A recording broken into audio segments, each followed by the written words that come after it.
Chapter 523. After thinking for a long time, Xian Jizi looked at Li Mu and said solemnly, "How about I give up my position earlier? I believe that under your leadership, Lu's school will become better and better." Li Mu waved his hand and said, "My cultivation is low and not enough to convince the others.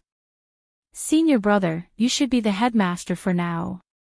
As a member of the Lu school, the Lu school had treated him well and had even given him the treasure of the school. Even if he had to spend a lot of precious resources and could only help the two Taishang elders live for another 3 years, Li Mu would not hesitate. Although asking the Empress and Phantom Princess for help was a bit of a freeloader, if the Empress was willing, Li Mu could be hers and there was no need to be so calculative.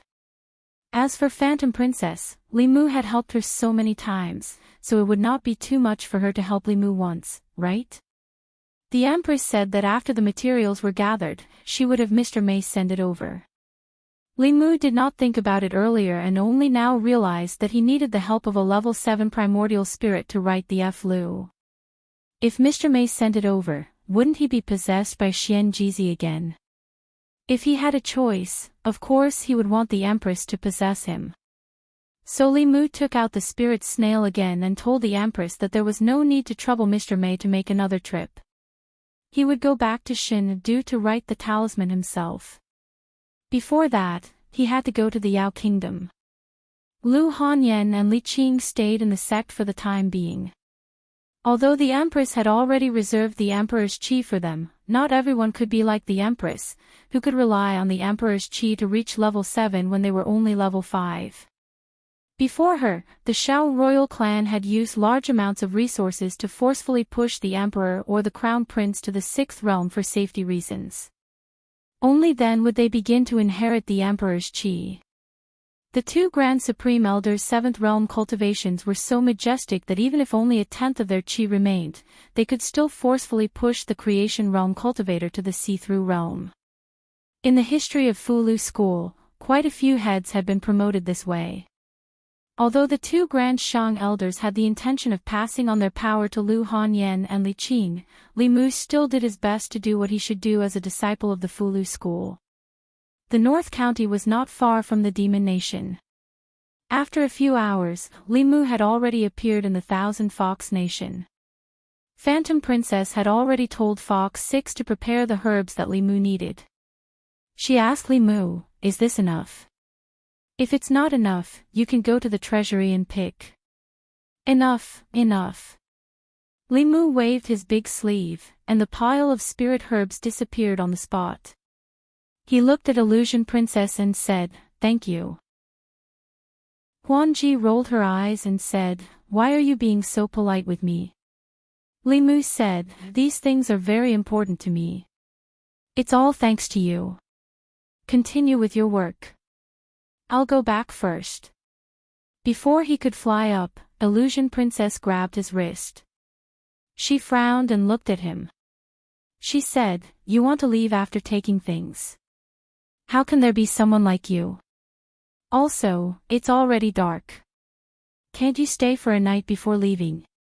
Li Mu thought about it carefully and realized that it was not very good for him to do this. After taking such precious things, what was the difference between saying thank you and those scumbags who took a girl's body and ran away? He looked at the completely dark sky and said, "Then I'll sleep for a night." It was Li Mu's room in the harem. Phantom Princess had Fox 6 bring in a few dishes. Li Mu had not eaten all day, but just as he picked up his chopsticks, the Empress's spirit snail vibrated again. Li Mu made a shushing gesture to Phantom Princess and then picked up the spirit snail. The Empress asked from the other side, "Have you eaten?" Just this one sentence showed that their relationship was not the same as before. The Empress used to use the spirit snail to summon him, and she would always find some excuse, such as discussing national affairs or giving advice on cultivation. But now, she was so direct. With the Empress's personality, what was the difference between "Have you eaten" and "I miss you"? It seemed that his strategy for the Empress was starting to work. Li Mu smiled and said, "I'm eating." Phantom Princess suddenly felt that her throat was uncomfortable again. She covered her mouth and coughed a few times. Cough, cough. The Empress's voice changed immediately. Didn't you say that something happened at Fulu school and you secretly went to see that fox spirit again? Li Mu explained, Your Majesty misunderstood. I only came to Thousand Fox Country to get some spirit medicine to make the talisman liquid for the talisman of Tianji. Tomorrow morning, I will leave for Shendu, Zhou Yi whispered, I didn't give you enough.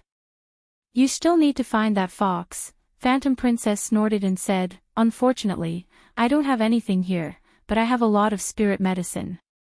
If you don't have any more spirit medicine, come find me. Zhou Yi directly asked Li Mu, when is that fox leaving? I want to talk to you alone.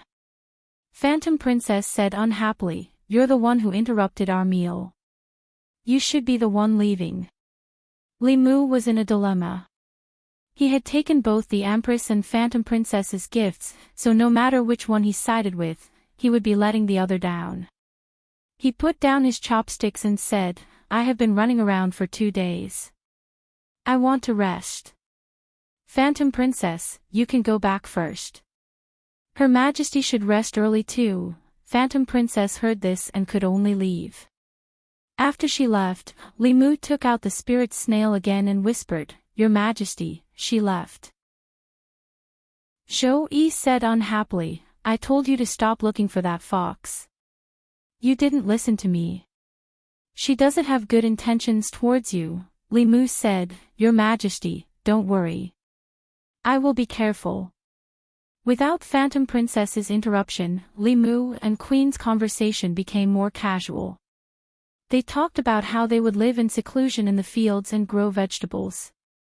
At this time, Li Mu did not notice that compared to the last time he slept here, there was an extra decorative clam shell at the head of his bed.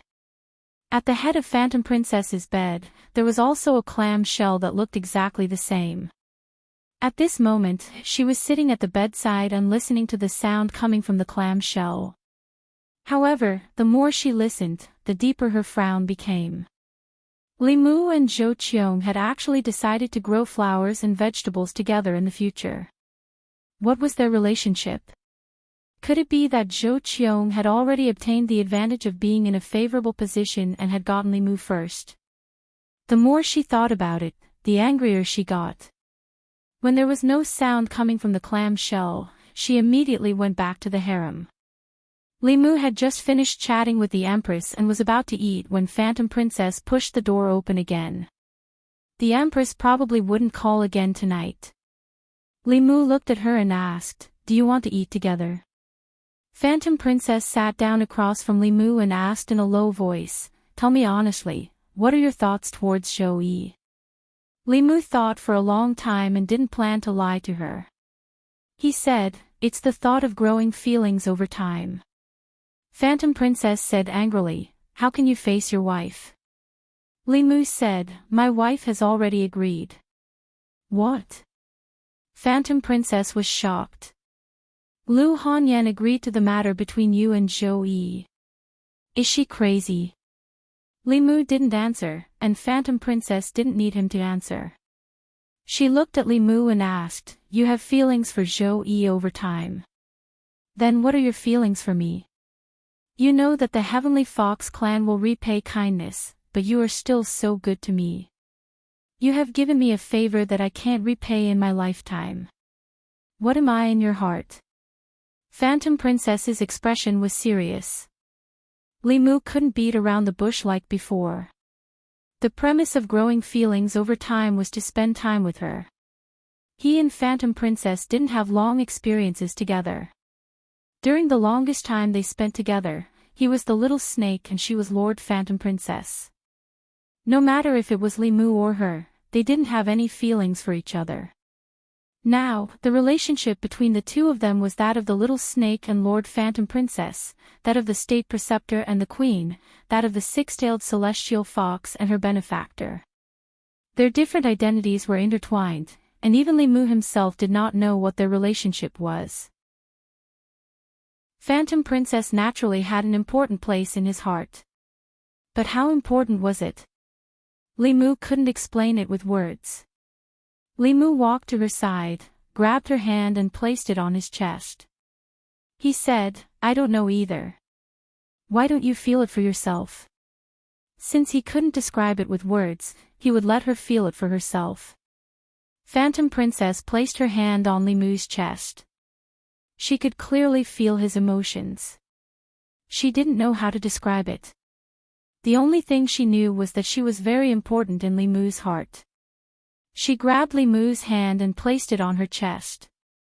She said, feel it too. Other than the fullness, Li Mu also felt a love that could drown him.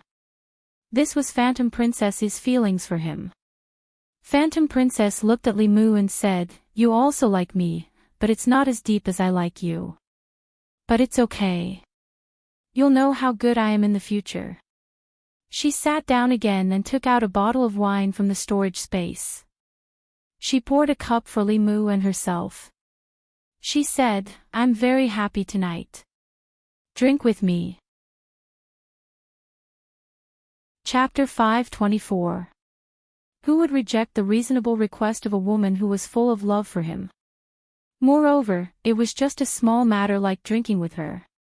Li Mu raised the cup and when he brought it to his mouth, he hesitated for a moment. With Huan Ji's style, Li Mu was not sure if there was anything added to the wine. Huan Ji saw the slight change in his expression and said, what, are you afraid that I'll poison it? She drank all the wine in her cup and then tilted the cup down, not a single drop of wine leaked out. Li Mu did not argue and drank all the wine in one gulp. It was strange that the wine did not taste like alcohol at all. Instead, it tasted sweet. Could it be a new type of sweet wine from the Yao Kingdom? At this time, Huan Ji looked at Li Mu and said, at the beginning, I hated you very much. I have never been bullied like this in my life. I told my father to put a bounty on you and swore that I would repay you 100 times the humiliation I suffered from you. Li Mu explained, that time, you provoked me first. Then what about the White Emperor's cave? Huan Ji took a deep breath and continued, you, a man, brought people from the 6 Dao sects to bully a woman like me. You stole so many things from me and even stole the Demon Emperor's heavenly book, Li Mu said. At that time, we were still enemies. Of course, I would not be merciful to my enemies. Later on, didn't I give you the heavenly book? Huan Ji ignored Li Mu and continued, later on, something happened to my father and brother. Me and Fox 6 were hunted down. It was you who saved us. You killed Bai Xian and took back the 1,000 Fox Kingdom. You resisted the attacks of the Demon Sect and the Celestial Wolf Tribe. At that time, I knew that other than giving myself to you, I would never be able to repay your kindness in this life. Li Mu felt that his mouth was dry. It was not because of Huan Ji's sudden confession, but because he was really thirsty and his body was hot.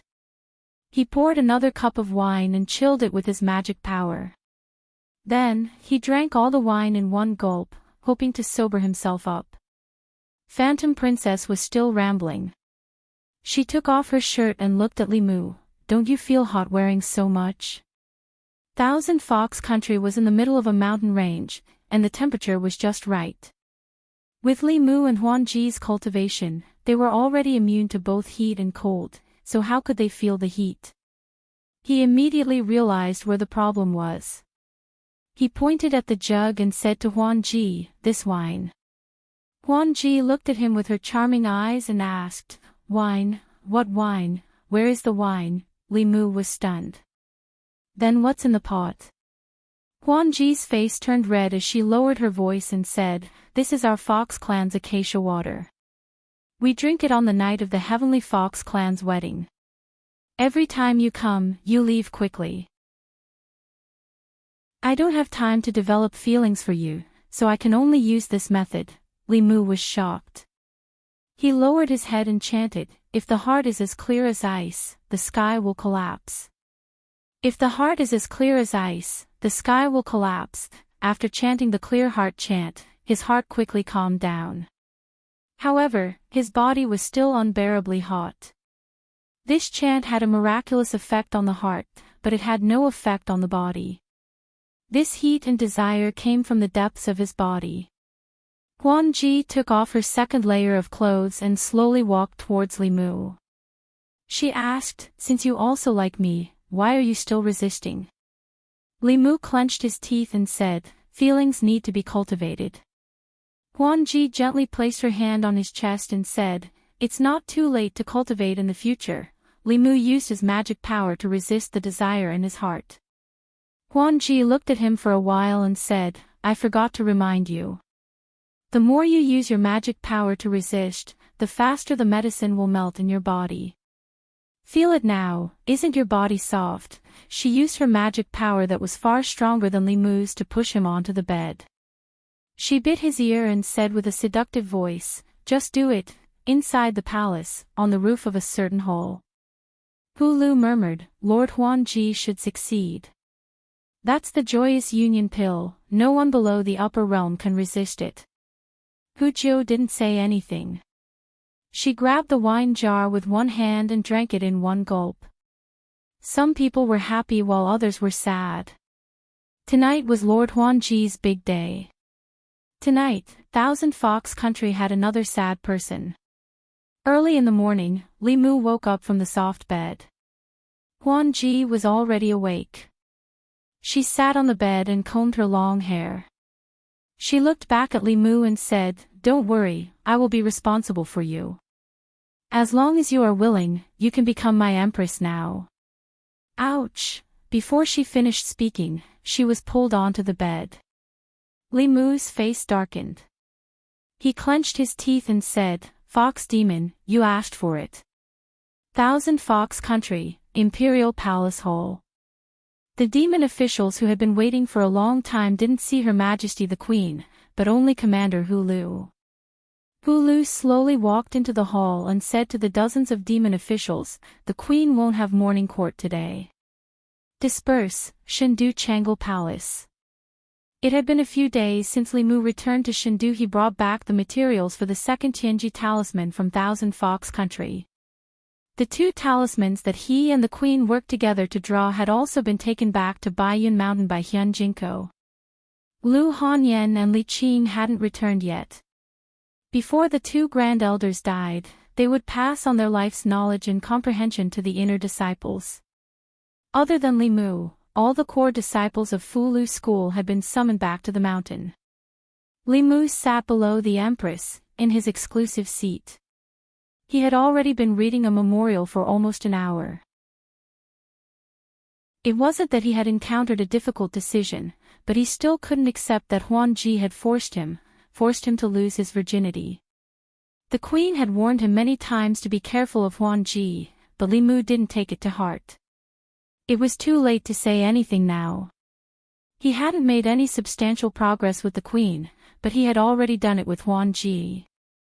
Li Mu hadn't told Lu Hanyan and Li Qing about this yet. Because it was embarrassing. The biggest problem now wasn't Lu Hanyan and Li Qing. If the Queen knew about this, the consequences would be unimaginable. She and Huanji were like fire and water.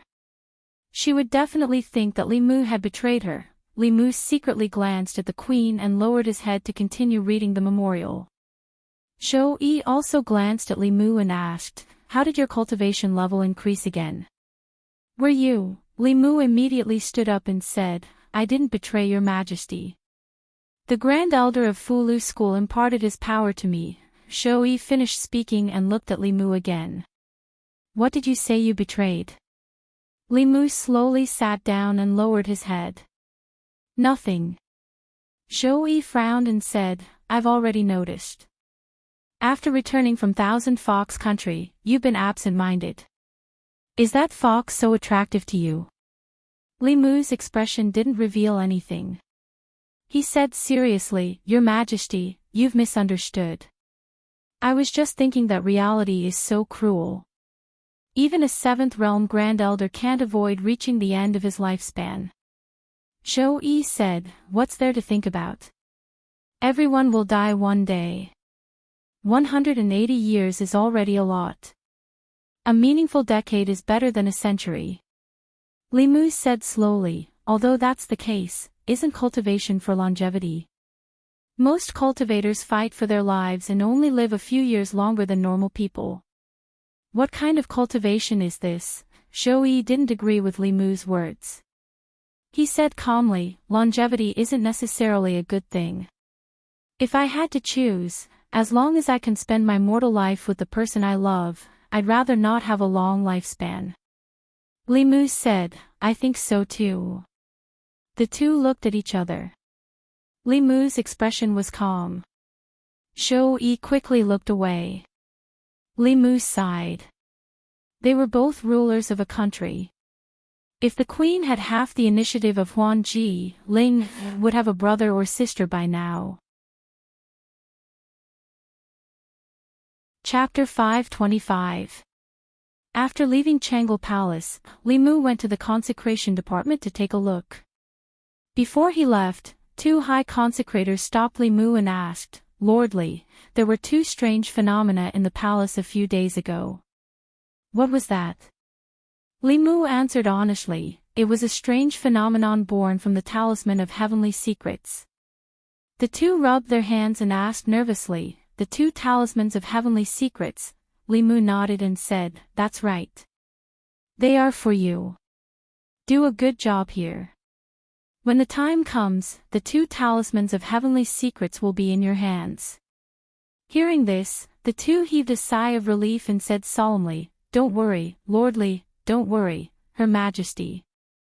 We will do our best and love our job. There were still a few years before the two high consecrators' talismans of heavenly secrets were handed over. The great show was vast and rich in resources. A few years was enough for the imperial court to gather a few more materials, so there was no need to worry. For these high-level cultivators, the biggest enemy was their lifespan. Fu Daozi and Sanggu were in a hurry to take in disciples because they wanted to pass down their mantle and resolve their regrets before their lifespan ran out. After cultivating to the 7th realm, one's lifespan was only 180 years. Li Mu also felt that it was too short. However, the Empress was right. It was much more meaningful to spend the rest of one's life with one's loved one than to cultivate bitterly for a few years and then come out of seclusion. Lu Hanyan and Li Qing were not here. There were only Wan Wan, Xiao Bai, and a few maids at home. Li Mu usually did not have much time to accompany them alone. Today, he took the initiative to take them out for a stroll. He owed Xiao Bai the most. As his spy, Xiao Bai was so sensible that Li Mu's heart ached. She often suffered grievances herself and delivered important information for him. In the end, Li Mu still had another fox by his side. Xiao Bai still did not know. On the streets of Chengdu, Li Mu was being held by the girls. Xiao Bai and Wan Wan were chatting along the way. Suddenly, Li Mu noticed that Wan Wan stopped in her tracks and stopped talking. Li Mu tilted his head and was about to ask her what was wrong when he noticed that Wan Wan was looking in a certain direction on the street. Her face was a little pale. Li Mu followed her gaze and saw a beggar couple begging on the street. The people of Chengdu were kind and charitable. Occasionally, passers-by would take out 1 or 2 copper coins and put them in their bowls. Wan Wan stared at the beggar couple with tears in her eyes. Li Mu seemed to have realized something. He silently took Wan Wan's hand and held it tightly. The beggar couple begged for dozens of copper coins and walked into a secluded alley. The beggar couple was clearly very familiar with this alley. After more than 10 turns, they finally came to a dilapidated courtyard. The walls of the courtyard were mottled and half collapsed. The courtyard was also overgrown with weeds. Clearly, no one had lived here for a long time. Only some homeless beggars in Chengdu would use this place as a temporary residence. The two walked in through the collapsed wall. In the courtyard, a skinny young man in tattered clothes took the bowls from their hands. He poured the copper coins into his clothes and curled his lips. He said, "They say that the people of Chengdu are generous, but this is all there is to it. It took us so long to get this much." The woman said, "It's already quite a lot to get this in 2 hours. Don't gamble with it, The young man waved his hand and said, I know. I'll go out for a while. You can go to another place. Shindu is so big, it's enough for us to curry favor for a few months. Watching the young man leave, the man said, I told you not to give the money to him. He went to gamble and lost it again. The woman waved her hand and said, if it's gone, then go ask for more. The people here are so generous, we're not afraid of not getting enough. We only have one son and we'll need him to send us off in the future. The man sighed and didn't say anything else. At this time, the woman said with some regret, we shouldn't have lost that useless thing. If we had kept him until now, he would have been able to be sold for a high price, at least 100 taels. The man waved his hand and said, let's not talk about this. While it's still early, we can still get some more money today. The two walked out of the abandoned courtyard and walked back to the main street. At the entrance of the courtyard, 3 figures that they couldn't see stood there. Wanwan's face was pale and her eyes were empty. More than 10 years ago, she was abandoned once. More than 10 years later, she was reunited with her biological parents. More than 10 years later, the wound in her heart that had almost healed was torn open again. Li Mu and Lu Hanyan had always doted on Wanwan like a child and never let her come into contact with cruel things. Li Mu couldn't imagine how much pain her biological parents had caused her. He took a deep breath and pulled Wanwan into his arms. He said, don't forget, you still have me in Mississippi. Xiao Bai also hugged her from behind and said, me too. We'll always be by your side. On a street somewhere in Shindu. Everyone, please do a good deed, give us a copper coin to eat. Do a good deed, do a good deed. A beggar couple was begging on the street.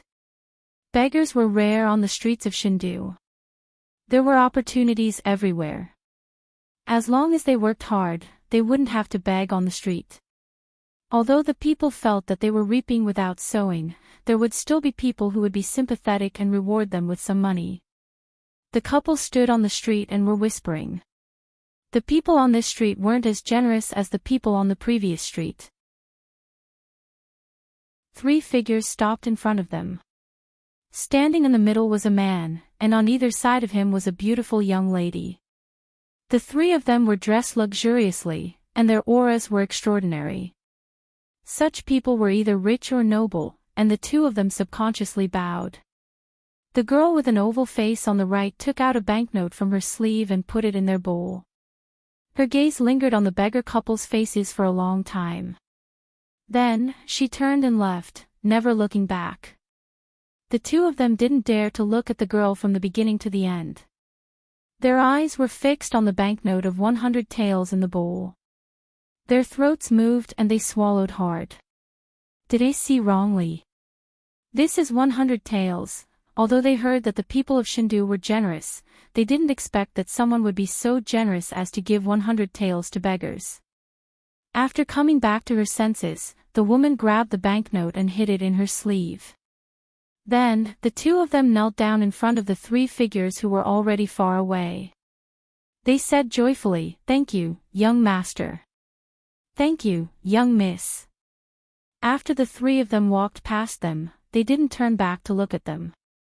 Not long after Li Mu, Wanwan, and Xiao Bai returned home, Mr. Mei came to invite them to the palace. The Empress wanted them to eat in the palace today. Wanwan had always been very enthusiastic about eating in the palace. However, today, she only took the plate of vegetables in front of her. She only ate a few mouthfuls of the rice that she usually ate with 3 bowls. Only Ao Qingxin ate happily. Seeing that Wanwan didn't eat much, he took the initiative to take her bowl and said, "You don't like rice? I'll help you eat." The Empress obviously also noticed Wanwan's abnormality.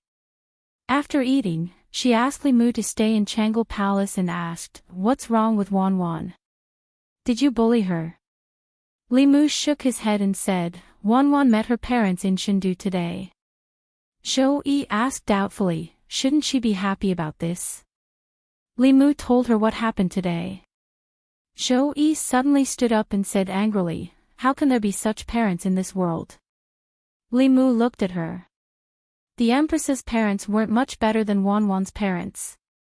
The Empress, who felt sorry for Wanwan, went to comfort her. Before she left, she told Li Mu to let Ao Qingxin go. She usually stayed in Shindu and didn't go out. There was no use in keeping this dragon in the palace. There was indeed no use in keeping him. The only use was that after he entered the palace, the Empress never left behind 3 meals a day. Li Mu looked at the little female dragon who was still sitting at the table and said, "You can go back to the South Sea." Ao Qingxin raised his head. His mouth was still stuffed with food, and he looked at Li Mu with a doubtful gaze. Li Mu said, "Her Majesty has pardoned your crime. You can go back." Ao Qingxin swallowed the bulging food in his mouth, and then said, "I can't go back. Our dragon race's promise is worth 1,000 gold. We said 3 years, and it's 3 years. Not a day less."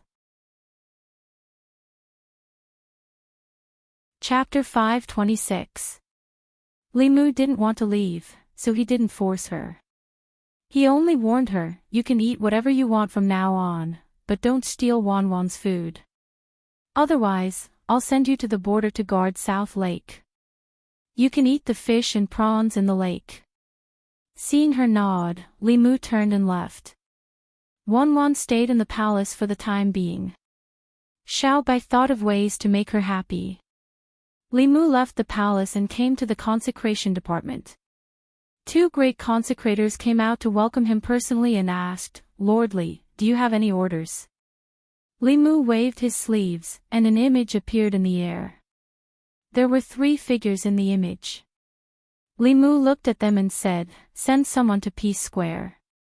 Find these 3 beggars and send them out of the divine capital. I don't want to see them in the divine capital for the rest of my life." 15 minutes later. High up in the sky of the central region, a beggar couple and their son curled up in the corner of the flying boat. They were shocked and shivering. Great Consecrator Qin stood at the bow of the boat with a calm expression. Lord Li said he didn't want to see them in the divine capital for the rest of his life. Naturally, he would send them as far away as possible. He looked back at the 3 of them and said, "The 3 of you remember, don't step into the central region for the rest of your life. Otherwise," he didn't finish his sentence. The 3 people at the end of the boat also repeatedly kowtowed and promised. Everything that happened today was too inconceivable for them. They were already scared out of their wits and didn't even dare to ask a single question. Great Consecrator Qin didn't know what happened. He looked at the 3 of them and calculated with his fingers. He could only calculate that the 3 of them had missed a great opportunity. This opportunity was most likely related to Lord Li.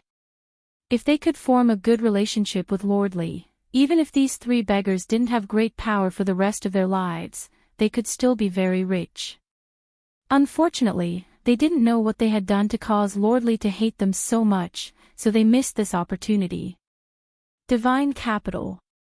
It had been a few days since that incident, but Wanwan was still unhappy. In the past few days, she had been silent and didn't eat much. Li Mu was very worried when he saw her. He had been thinking for a long time, but he still couldn't think of a good way to help Wanwan out of this state. At this time, a sound transmission magic treasure in the storage space vibrated. After Li Mu inserted his magic power, he asked, "Senior brother, what's the matter?" Xian Jizi's voice came from the sound transmission magic treasure. Half a month later, Xuanzong of the East Sea will be holding a Taoist exchange meeting. At that time, the 6 sects of Taoism will all participate. Junior brother, do you want to take a look and increase your knowledge? Li Mu was still worried about Wanwan. He was about to refuse when he suddenly thought of something and said, "Okay then." Although he had already ordered people to chase that family out of Fairy's capital so that Wanwan wouldn't be reminded of sad memories, the current Fairy's capital was a sad place for her. It was hard for her to be happy if she stayed here for a long time. He might as well take this opportunity to take them out for a walk. It would also be a good chance for Wanwan to relax. After that, Limu learned about the details of this exchange meeting from Xian Jizi. The Daoist exchange meeting was organized by the number 1 sect of Taoism, Xuanzong. It was held once every 5 years. At the beginning, the purpose was for Taoism cultivators to exchange their cultivation experiences and explore the mysteries of cultivation. As the leaders of Taoism, the 6 sects of Taoism would also have the powerhouses of their sects give lectures during the exchange meeting. They would selflessly contribute knowledge of weapon forging, alchemy, talisman writing, and so on. Of course, no one would reveal their cultivation experiences. The core secrets of the 6 sects were also tightly guarded and never leaked. Although it was called an exchange meeting, it was actually not very helpful for cultivation. This was for high-level cultivators. For low-level cultivators who had just entered the path of cultivation, especially those who didn't belong to any sects and were exploring alone, this kind of exchange meeting was a golden opportunity that could only be encountered by chance. The basic knowledge that the big sects disdained was also precious to them. The real reason why the 6 sects participated in the exchange meeting was not because they could exchange their cultivation experiences, but because they could exchange resources and take what they needed. The Fulu school didn't lack Fulu, but it lacked alchemy pills and magic treasures. It was the same for the other sections. In the process of trading with each other, they could also improve their relationship. In the Changel Palace, Limu explained the situation to the Empress. Ao Qingxin had been listening for a long time. He stood up and volunteered, "Take me with you. You can ride on me. It's more convenient and comfortable than taking the flying boat." This little female dragon who had never seen the world obviously wanted to take the opportunity to see the colorful world. However, what she said was not wrong. Riding on her was much more comfortable than taking the flying boat. Moreover, it didn't consume their own magic power. It only took a meal to fly 1,000 miles. There was another advantage to taking her. Xuanzong was on the East Sea. With her, they could also see the underwater world with Wanwan and Xiaobai. As long as Limu didn't go to the Demon Nation, the Empress had no objections. Moreover, the main purpose of this trip was to take Wanwan to relax and help her resolve the knot in her heart. She approved Limu's leave without any hesitation. Half a month later, in the East County of the Great Zhou. Since a month ago, many cultivators had begun to gather in the East County. Xuanzong held the exchange conference every 5 years. For these individual cultivators, it was a once-in-a-lifetime opportunity.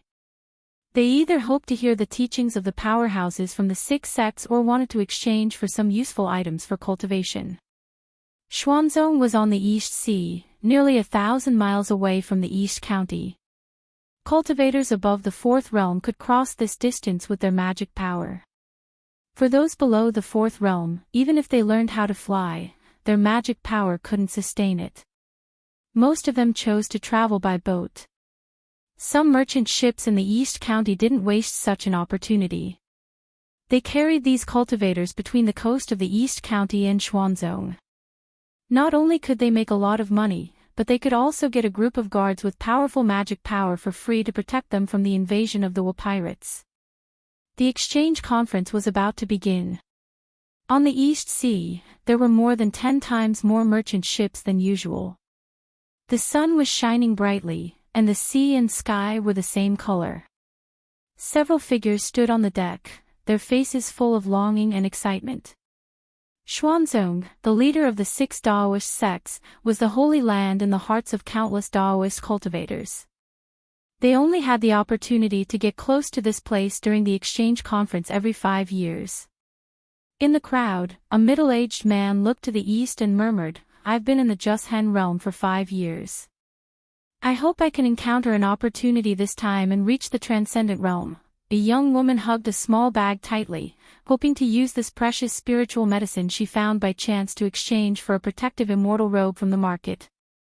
Another man held a broken flying sword in his hand.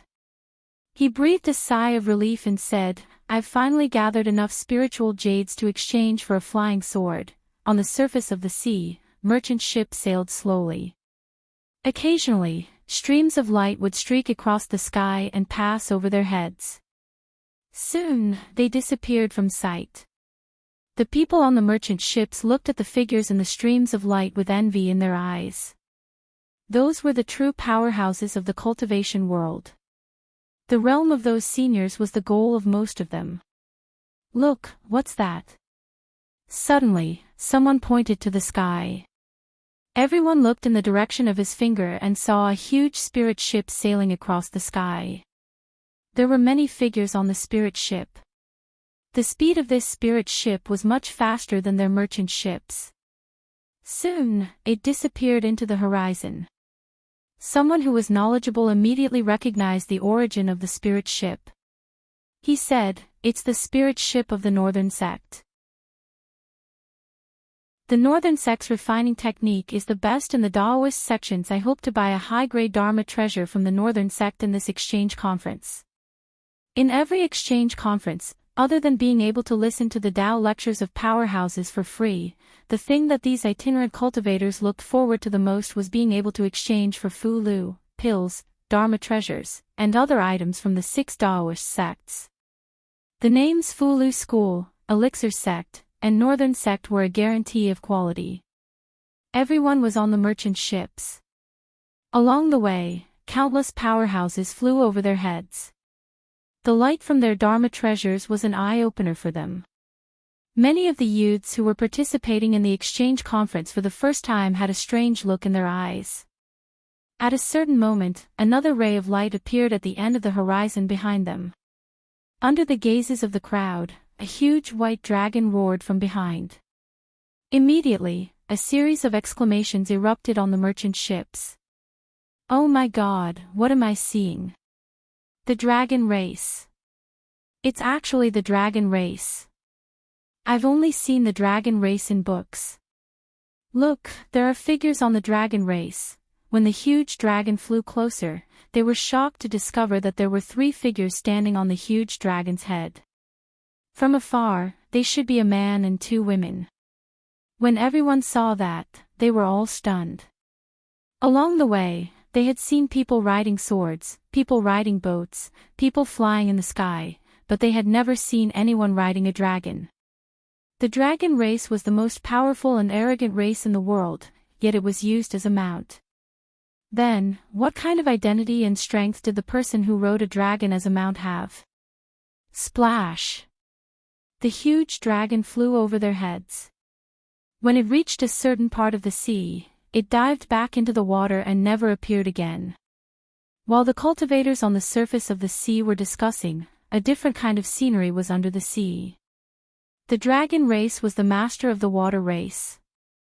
Under Aoisin's summons, all kinds of creatures in the sea quickly gathered here.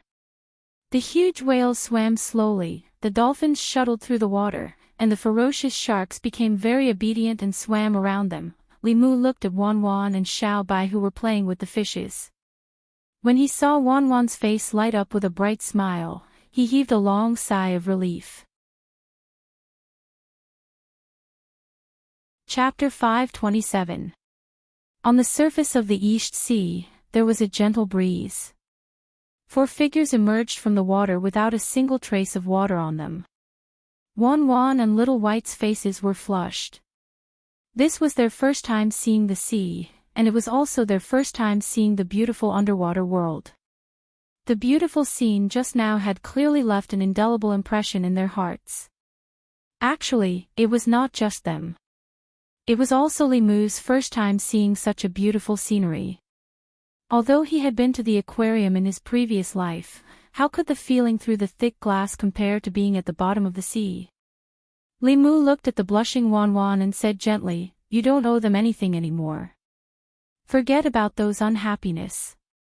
There are still many beautiful things in this world that are worth discovering." Wan Wan reached out and hugged Li Mu gently.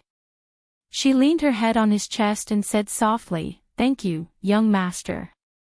Then, she took the initiative to separate from Li Mu. A faint smile appeared on her face, and the haze in the depths of her eyes also disappeared. Looking at Wan, who had matured a lot in an instant, Li Mu felt both heartache and happiness. He felt heartache because she had used the betrayal of her family twice in exchange for her ultimate growth. He was happy because she had finally walked out of the trauma of her childhood. After giving Wan a deep hug, Li Mu Ruang transformed back into a human form. He put away his dragon horns and retracted his dragon aura. Then, he brought the three girls and flew towards an area shrouded in clouds and mist. Xuanzong was located on the East Sea. It was isolated from the rest of the world and did not interact with the outside world often. Only at the Daoist conference held every 5 years would Xuanzong unveil a corner of its hidden veil. No one knew how powerful Xuanzong was, but everyone knew that compared to Fulu, elixirs, array formations, and so on, divine arts were the orthodox Taoism. And Xuanzong was famous for its divine arts. Among the 6 Daoist sects, the other 5 sects typically only had 2 to 3 7th realm experts. Xuanzong had a total of 5 7th realm elders. There were even rumors in the outside world that Xuanzong still had 8th realm experts who had yet to perish.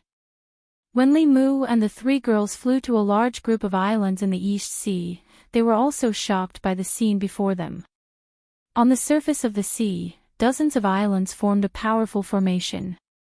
In the sky, there were countless mountains hanging upside down. Between the mountains, there were 5 colored lights connecting them. Cranes were flying back and forth among them. Occasionally, there would be streams of light that emitted a powerful aura. The ancestral court of Fulu School looked very shabby compared to the Xuanzong ancestral court. As the future headmaster, Li Mu looked at the Xuanzong mountain gate from afar and blushed slightly. No wonder Xian Jizi didn't come. If Li Mu was the headmaster, he would be too embarrassed to come. Looking at other sects, and then looking at his own sect, when he returned to Baiyun Mountain, he would be too ashamed to see the ancestors who had dedicated their lives to the sect. Li Mu looked at the Xuanzong ancestral court and took a deep breath. One day, he would make Fulu School the #1 Daoist sect. At that time, he would also hold a conference and invite cultivators from all over the world to turn Baiyun Mountain into a Daoist holy land. But right now, the Daoist Holy Land was still the Xuanzong Ancestral Court, Pinglai Mountain. There were 10 continents and 3 islands in this world. Everyone knew the locations of the 10 continents, but the locations of the 3 islands weren't fixed. Legend had it that Fangzhang, Pinglai, and Kunlun were carried by 3 giant turtles and moved on the sea. As long as one could find these 3 immortal islands, they would be able to see the secrets of immortality. Countless cultivators once went out to sea to search for these 3 immortal islands. Among them, there was no lack of 6th realm and 7th realm experts, especially those who were at the end of their lifespans and wanted to find a chance to live. However, no one had ever heard of anyone finding it. Xuanzong named their sect Mount Pinglai because they considered themselves an immortal mountain to set off their status. Although it was a little self-flattering, in the entire ancestral province, only they had the strength to do so.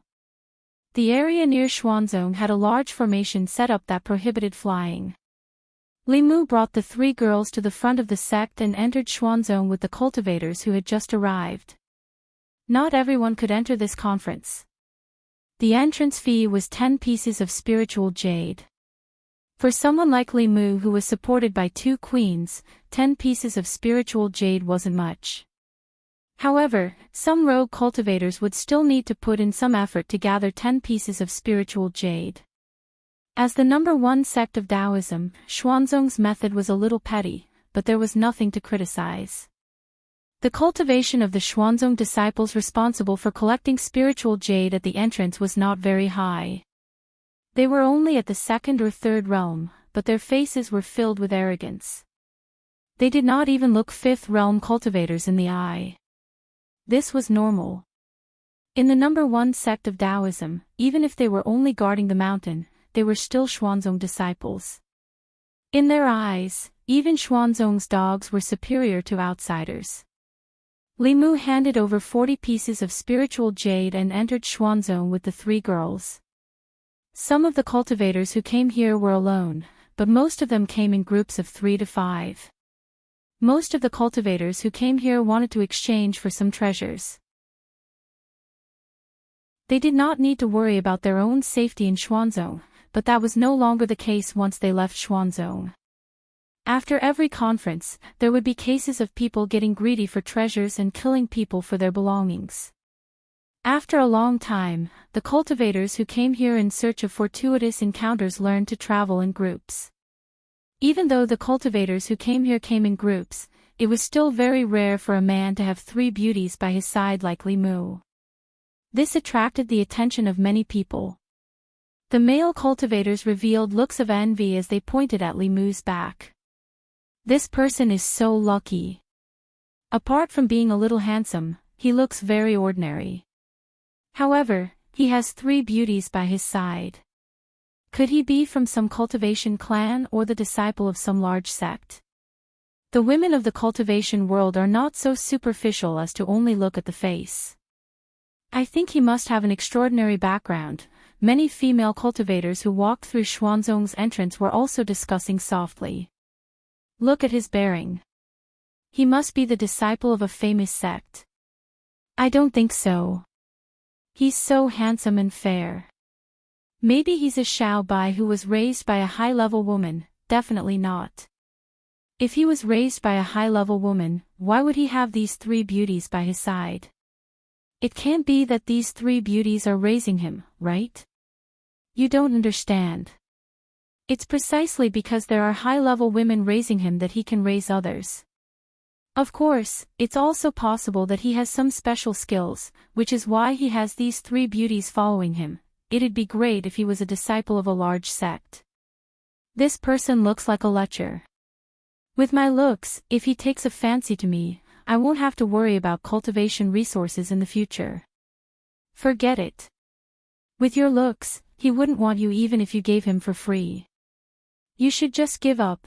Li Mu and Wan walked in front, and their faces darkened from the gossip behind them.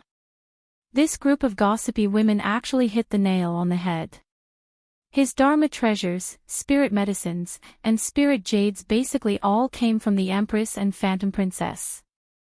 However, there was nothing he could do about this.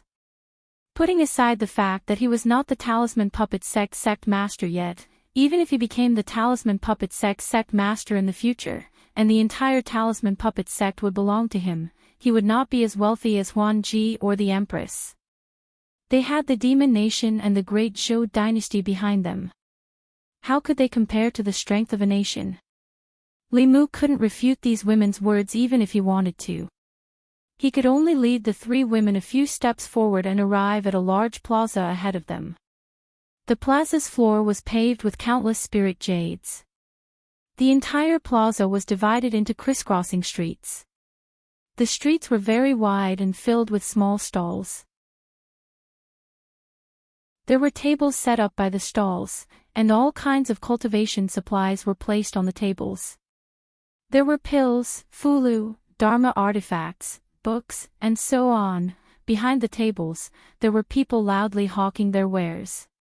Profound level divine travel talisman, 10 spirit jades for 1. Middle level essence nurturing pill, 100 spirit jades for 1 bottle. 500 spirit jades, profound level flying sword, please take it away. Basic fulu, basic array formation encyclopedia, price can be negotiated. Standing in front of the plaza and looking at the countless inverted immortal mountains, it was like a scene in the divine capital. In Li Mu's heart, the Eastern Sea Xuanzong, the #1 sect of Taoism, didn't seem like much. Chapter 528. What appeared before Li Mu's eyes was shockingly a large-scale trading market. At a glance, there were nearly 100 street stalls set up on the crisscrossing streets. There were people coming and going in front of the stalls, shouting and bargaining. It made the Xian sect ancestral court, which was filled with an immortal aura, look like a marketplace. There was a dazzling array of things on display in the market, from Fulu pills to magic treasures and cultivation methods. There were all kinds of strange things. On both sides of the street, there were rows of shops. In terms of decoration, they were much better than the street stalls. There was also a long line of customers outside. Limu glanced around and understood that these people who set up stalls outside were itinerant cultivators from small sections. And those who could open shops on the street were not from the 6 major sects, but from famous Taoist cultivation families. Limu casually looked at a few stalls, walked into 2 shops, and found some patterns. All the things in the shops were very expensive, but the quality was definitely top-notch. On the other hand, the things in the stalls on the streets were of mixed quality, but they were cheap. If one's eyesight was good enough, they might be able to find something good. In terms of service, the itinerant cultivators in the stalls were full of enthusiasm. They had smiles on their faces from beginning to end, making people feel like they were bathing in a spring breeze. The disciples of the sects and families in the shops were all expressionless and ignored people. Even so, there was still an endless stream of customers in these shops. This was also very normal. When cultivators bought cultivation items, the first thing they looked at was the quality. If the Fulu didn't work, the flying sword would break when it collided with people, and the elixir would explode and die. No matter how cheap it was, no one would buy it. The 6 major sects each studied their own path, and each of them was an old shop with nearly 1,000 years of history. Buying things from the 6 major sects might be expensive, but they would never buy the wrong thing. This was related to their lives, and almost no one would care about that little bit of spiritual jade. Only some cultivators who were really embarrassed with money would patronize the roadside stalls. Shopping was a woman's nature. Even female dragons and female foxes were no exception. Xiao Bai, Wan Wan, and Qing Xan had just arrived, and their eyes were already busy. Although they followed closely behind Limu, their eyes kept looking around. Limu came out this time to make Wan Wan happy. After casually visiting 2 shops, he said to them, "You 3 can shop by yourselves. Tell me if you see anything you like. You can buy anything you want today." Wan Wan and Xiao Bai, of course, Limu doted on them as much as he could. Qing Xan had performed well along the way. Wan Wan was able to walk out of her depressed state because of Qing Xan, so Limu counted her in. It was said that every dragon had countless treasures, and their wealth was comparable to that of a country. When she escaped from her home, she only had 2 pitchforks on her, which was really a disgrace to the dragon race. Limu was rarely generous and let her buy some goods. "Thank you, young master." "Thank you, benefactor." Hearing this, Xiao Bai, Wan Wan's face showed excitement. She quickly stood on tiptoe and kissed Limu on both sides of his face. This scene made many of the surrounding male cultivators extremely envious. "Thank you, my lord." Qing Xan imitated them and puckered her lips. Limu pressed her head and said, "Forget about you. You smell like seafood." After receiving Limu's promise, the 3 girls completely let go of their natural instincts. They lingered in front of various stalls and shops. Other cultivators were either looking at magic treasures or Fulu pills, but they never lacked these. Their eyes were full of immortal clothes and accessories. Everyone loved beauty, especially women. But in the cultivation world, cultivators' pursuit of strength was always the first. They would not spend precious spiritual jades to buy things that were not suitable for them. In front of a small stall, the 3 girls stopped at the same time. The accessories and clothes here, whether it was the material or the style, could not be compared to the shops in the secular world. Although they were not useful, they were good-looking. Especially when compared to the simple stalls and shops in the surroundings, it was a beautiful scenery. A few female cultivators were also attracted by the goods on the stall. After asking about the price, they shook their heads and walked away. Although these clothes were called immortal clothes, other than the beautiful style, they had no other use. The defense was pitifully weak. Who would spend 100 spiritual jades to buy these flashy but useless things? The owner of the stall was a young man. He was short and ugly. At this moment, he was sitting on a stone bench with a frown. He had already set up a stall for half a day, but he could not sell a single piece of clothing or jewelry. He knew very well why the goods could not be sold. Although these things were beautiful, they were not practical for cultivators. Female cultivators among the loose cultivators liked them but could not afford them. Female cultivators in aristocratic families and sects did not lack spiritual jades. They would not condescend to buy clothes at a roadside stall. If they wanted to go, they would go to the shops of the big sections. Although the things there were not beautiful, they were practical. He could not compare. Unfortunately, when he went to those sects to ask for cooperation and wanted to put the immortal clothes in their shops to sell, even if he gave them 40% of the profits, he was mercilessly rejected. Seeing 3 more beautiful female cultivators in front of the stall, the depressed expression on the young man's face disappeared in a second. He put on a bright smile and said enthusiastically, "Dear customers, what would you like to see?" Seeing Wanwan's gaze looking at one of the immortal clothes, he immediately said, "This colorful cloud brocade dress is very suitable for you. This dress is woven from the silk of a transformed silkworm demon. You can touch it with your hand. This dress is smooth to the touch and feels light when worn. It is very comfortable. In addition, this immortal clothes also have the effect of avoiding dust. It is also a defensive magic artifact." Xiao Bai's gaze swept past a piece of clothing, and he immediately said, "Miss, this purple silk dress with jade green patterns doesn't suit you. Look at this silver-patterned 100 butterflies flower dress at the side. I feel that this immortal robe suits your temperament better." Chang Xian's gaze only lingered on the pendant for a moment. The young man continued, "Miss, you have good eyesight. This 5-colored stone pendant is naturally formed. There is no trace of carving. It is the best of the best.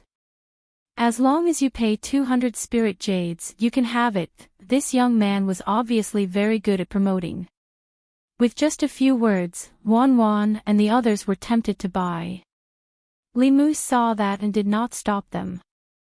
Although these bright and beautiful clothes did not have any practical use, Wan and the others' defensive magic artifacts were more advanced close-fitting inner armor. They bought these clothes for beauty. In the end, the 3 women each chose a piece of clothing and a piece of jewelry. Li Mu was about to pay when the vendor continued, "Miss, don't you want to look at something else?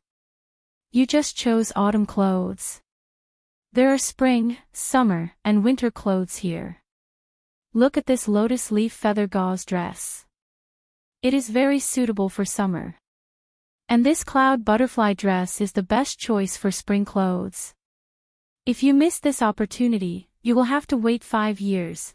Wan and Xiao Bai thought about it and felt that what he said made sense. Thus, they each bought a few more pieces of clothing. The young man knew that he had met a big customer this time. The smile on his face became even brighter. He continued, "Miss, do you want to buy a few pieces for your friends?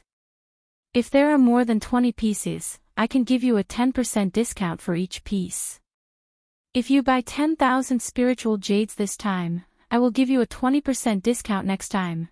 Wan turned to look at Li Mu and said, "Young master, why don't you buy a few pieces for Miss and Big Sister Qing?" Xiao Bai also said, "Also, Big Sister Zhou, Big Sister Ali, and Auntie Mei. If they know that we came out to play and did not bring them gifts, they might not be happy." Ao Qingxin also looked at Li Mu expectantly. "Can I buy 10 more pieces for myself?"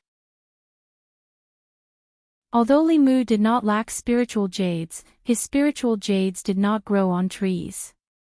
They were given to him by the Empress and Huangji. It would be a waste to buy these useless things. His heart ached for the spiritual jades. However, he had already said what he wanted. If he went back on his words now, it would affect his great image in the hearts of Wan Wan and Xiao Bai. More importantly, if Lu Hanyan and the Empress knew that Li Mu had brought Xiao Bai and the others out to play and did not bring them gifts, it would not just be a matter of them being unhappy. Li Mu could pretend that he did not care. He waved his hand and said, "Buy, buy, buy. Buy as much as you want." The three girls were very happy to choose. The peddler's eyes were shining. He held a pen in his hand and quickly calculated on a piece of paper. When Li Mu saw the final number, even if he was mentally prepared, he did not expect that they would actually choose something worth 20,000 spiritual jades. Wan Wan also saw the final number. As if she had done something wrong, she tugged on Li Mu's sleeve and whispered, "Young master, why don't we not buy so many?" Before Li Mu could say anything, a voice came from behind him. "You are not even willing to buy such little things for the beauties. You are too stingy. Today, I, Qing Xuanzi, will buy everything that these three beauties want. Just treat it as making friends." A handsome young man walked out from behind. The man was hugging two girls on his left and right, and there were another two following behind him. These four girls could not be considered as exceptional beauties, but their appearances were still outstanding. However, when compared to Wan Wan, Xiao Bai, and Qing Xayan, they were somewhat dull. The sudden appearance of the young man and his identity caused a commotion in the surrounding crowd. "It's Qing Xuanzi. I heard that he is not even 30 years old, but his cultivation is already at the 5th realm. Among the young disciples of Xuanzong, his strength can be ranked in the top 10. Rumor has it that he cultivates the yin and yang dual cultivation technique. He has more than a dozen cultivation partners around him. I'm afraid he has taken a fancy to these three girls. Sigh, why didn't Master Qing Xuanzi take a fancy to me? I am also willing to be his cultivation partner."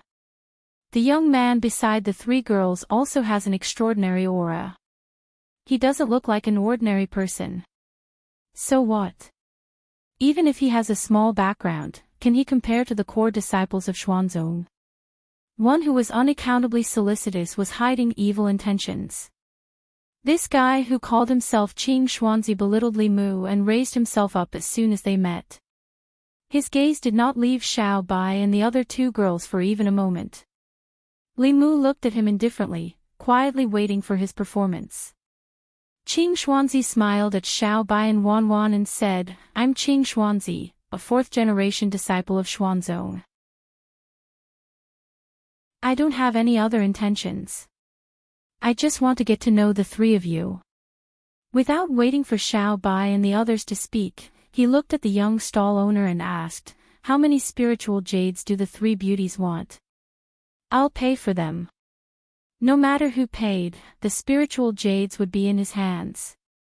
The young man was overjoyed and immediately said, "The total is 20,800 spiritual jades. I'll round it down, so 20,000 will do." Qing Xuanzi was startled and asked uncertainly, "How much?" The young man smiled and said, 20,000 low-grade spiritual jades. Qing Xuanzi's eyes widened a little. "It's just a few pieces of clothing, and it costs 20,000 spiritual jades. Is this stall owner crazy?" His face darkened, and he said angrily, "Bastard, how dare you scam Xuanzong? What do you have here that's worth 20,000 spiritual jades?" Although he had 20,000 spiritual jades, he was not so generous as to give it to a stranger he had just met. The young man pointed innocently at the nearly 100 pieces of clothing and all the accessories on the stall and said, "These three ladies have bought almost everything here." Qing Xuanzi's face turned red and white. He turned to look at Xiao Bai and Wan Wan with a smile and said, "Ladies, why are you buying so many clothes?" As soon as he finished speaking, Li Mu reached out his hand, and a pile of spiritual jades appeared in the void. He looked at the young stall owner and said, "There are 200 mid-grade spiritual jades here. Keep them well." Spiritual jades were divided into different grades. A mid-grade spiritual jade was worth 100 low-grade spiritual jades. As the currency in the cultivation world, people were used to pricing things in terms of the lowest grade spiritual jades. Li Mu flipped his hand again, and all the clothes and accessories on the stall disappeared. Flask Sky Treasure. Someone in the crowd cried out in surprise. Which cultivator didn't want to possess a Flask Sky Treasure? It could be used to store items conveniently. However, only 7th level cultivators could master the Flask Sky art. Even 7th level cultivators would have to spend a lot of effort to create a Flask Sky Dharma treasure that could be used for storage. This young man must have an extremely prominent background to be able to casually throw out 20,000 spiritual jades to buy some useless clothes and accessories with the Flask Sky treasure. At least, Qing Xuanzi could not be so generous. Under the strong contrast, the people who felt that Qing Xuanzi was quite charismatic just a moment ago now felt like a clown. On the other hand, the young man who spent a lot of money was filled with an indescribable elegance in his every move. The young stall owner wrapped the 200 mid-grade spiritual jades with a piece of black cloth in an instant. He looked at Li Mu with shining eyes and said, "Sir, I'll give you a 30% discount the next time you buy something from me." Qing Xuanzi's face turned from white to black. Li Mu was held by Wan Wan on the left and Xiao Bai on the right. When he walked past Qing Xuanzi, he whispered in a voice that everyone could hear, "Why are you pretending if you don't have money?" The crowd burst into laughter. Qing Xuanzi clenched his fists so hard that the veins on the back of his hands bulged, but he quickly relaxed them. The stall owner had already disappeared into the crowd after selling all the goods and obtaining the spiritual jades. A Xuanzong disciple walked over from afar and looked at Qing Xuanzi in confusion. He asked, "Senior brother Qing Xuanzi, what's wrong?" Qing Xuanzi looked at the disappearing figures and gritted his teeth. "Investigate this person's background." Chapter 529. The Xuanzong disciple followed Qing Xuanzi's gaze and asked, "Did that person offend you, senior brother?" Qing Xuanzi said coldly, "This person dared to insult me. I can't take this lying down." The Xuanzong disciple looked at Qing Xuanzi and shook his head. "Since this person insulted you, senior brother, just return the favor. Why do you need to investigate his background? No matter how powerful he is, can he be more powerful than you, senior brother?" Before Qing Xuanzi could speak, Qing Songzi said indifferently, "Who are you, senior brother?" "You're the leader of the 4th generation disciples of Xuanzong.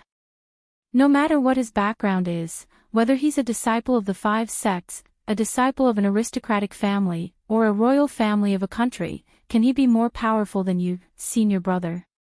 Qing Xuanzi looked at his junior brother with a glint in his eyes. Qing Songzi was right.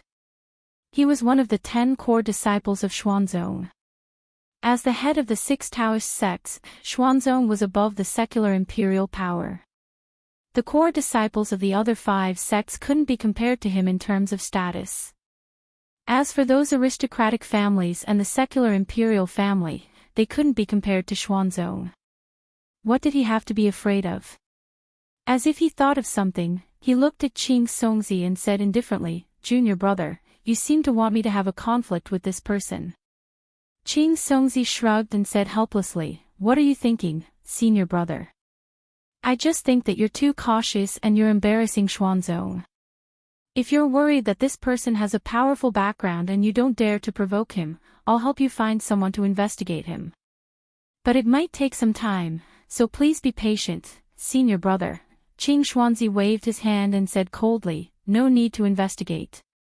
Why would I be afraid of a nobody?" Seeing Qing Xuanzi leave, Qing Songzi raised his hands and sneered in his heart, "Idiot who only thinks with his lower body. He's just relying on a good master. What right does he have to be one of the 10 core disciples? Let's see if you can afford to offend someone who can ride a dragon." As Li Mu led Wan Wan and the others to continue strolling around the market, the number of gazes on him increased. Some discussions and speculations about his identity also began to increase. Some people said that he was a disciple of a cultivation clan, some said that he was a prince of some royal family, and some said that he was a core disciple of one of the 5 sections. Although his seniority in the Fulu school was high, he did not show his face often. As for the other sects, other than a few elders and heads, basically no one had seen him before. Limu wandered around for a while with the intention of finding a few treasures. Soon, he was disappointed to find that although there were many strange things here, most of them were useless. However, he saw some materials that could be used to write heavenly secret talismans. Limu walked in front of a small stall selling elixirs, casually picked a few stalks and asked, "How much are these?" The stall owner calculated and said, 500 spiritual jades. "You can take all of them." Limu picked up a white stick that was about half an arm's length. It looked like jade and stone, but it was not stone. He placed it in the pile of elixirs and said, "Many of these elixirs are not old enough. 500 spiritual jades is too expensive. I'm too lazy to bargain with you. Including this, I'll give you 500 spiritual jades." In fact, the stall owner did not know what the white object was. It was something he accidentally dug out from the ground 2 years ago. It was abnormally hard and did not have much spiritual chi. It had been left here for a long time and no one wanted it. After thinking about it, he waved his hand and said, "I'll give it to you." He saw clearly that this person had just thrown out 20,000 spiritual jades, so his price was indeed a little high. These elixirs were worth at most 400 spiritual jades. Seeing that the other party did not bargain, he did not lose anything by giving him something worthless. Limu picked up the white object and put it away first. It was actually a spiritual bone. On the surface, it did not have much spiritual chi, but after it was ground into powder, it was a material for writing high-level Fulu.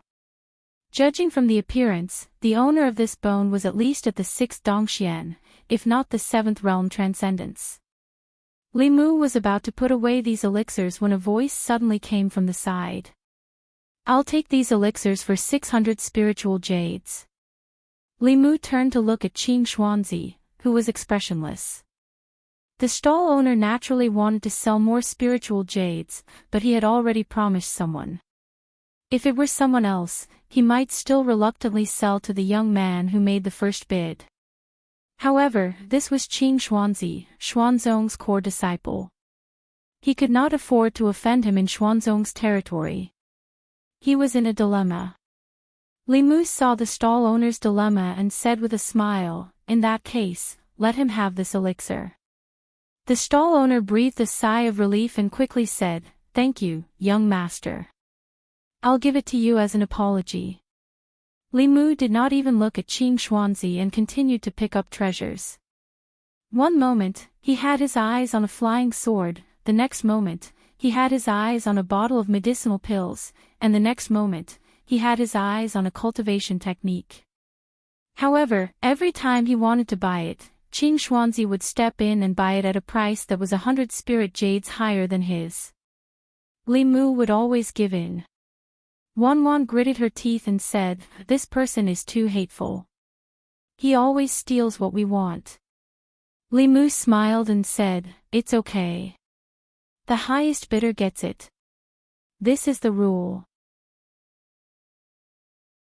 As long as he has enough spiritual jades, he can buy everything here." Many people in the market had already seen that Qing Xuanzi and the unidentified young man were fighting. Every time, the young man would snatch the items that the young man wanted.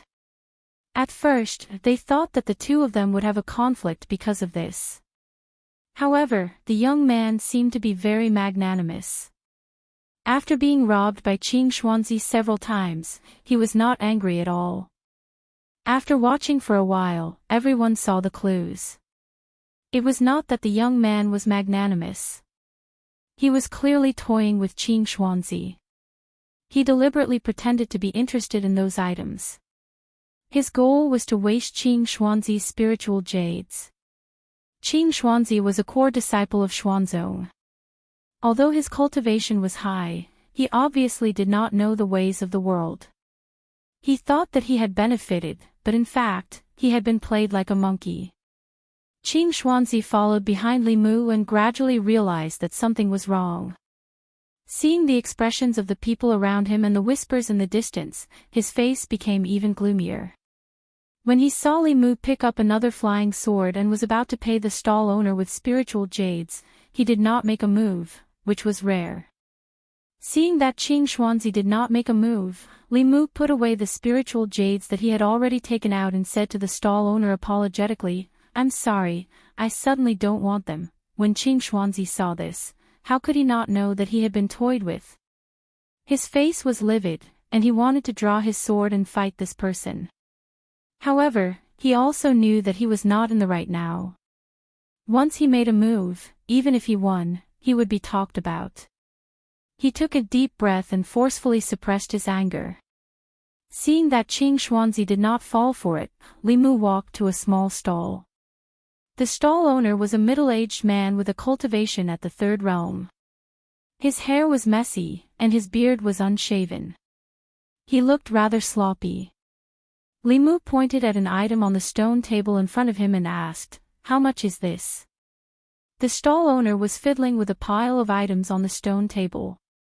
He looked up at Li Mu, then lowered his head again and said softly, 1,000 spiritual jades. As soon as he said that, there was a burst of laughter from the surroundings. He wants to sell this lousy item for 1,000 spiritual jades. He must be crazy for spiritual jades. I've already seen him selling here for 10 years. In the 2 exchanges, he didn't sell a single item. He's really determined to come again this year. Of all the things he can do with 1,000 spiritual jades, which idiot would spend 1,000 spiritual jades on a pile of junk? The middle-aged stall owner turned a deaf ear to everyone's mockery and continued fiddling with the items in his hands. Li Mu picked up the item that he had his eyes on and continued to ask, "How do I use this?" The middle-aged man looked up at him again and said, "Fill it with spiritual jades from the back and activate it with dermic powers. Then, you can attack from the front."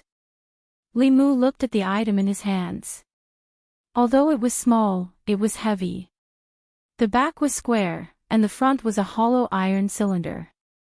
Li Mu put it down and said, "I'll take it for 1,000 spiritual jades." The middle-aged man's hands paused. He did not expect that someone would really spend 1,000 spiritual jades to buy his item. Not far behind Li Mu, Qing Xuanzi had a vigilant look on his face. He subconsciously thought that this person was setting him up again, wanting him to spend a large amount of spiritual jades to buy such a useless item. However, if this was really a treasure, wouldn't this person be taking advantage of it for nothing? After careful consideration, he walked up and said calmly, "I'll give you 1,001 spiritual jades." He only had 1 spiritual jade more than this person. 1 spiritual jade could not do anything, but it could cause greater humiliation to this person. Li Mu did not give it to Qing Xuanzi this time. He said calmly, 2,000 spiritual jades. Qing Xuanzi said, 2,001 spiritual jades. Li Mu hesitated for a moment and said again, 3,000 spiritual jades. Qing Xuanzi did not hesitate, 3,001 spiritual jades. Li Mu looked furious.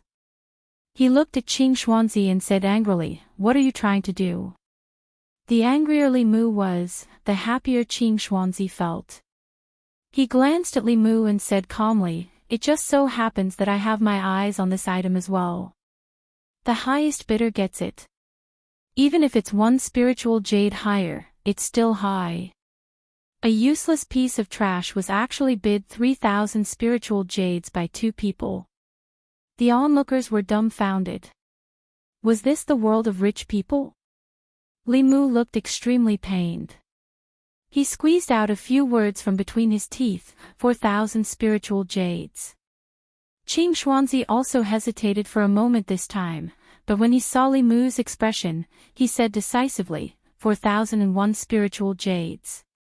The pained and conflicted expression on Li Mu's face melted like spring rain after Qing Xuanzi shouted that number. He smiled at Qing Xuanzi and said, "Congratulations, the treasure is yours."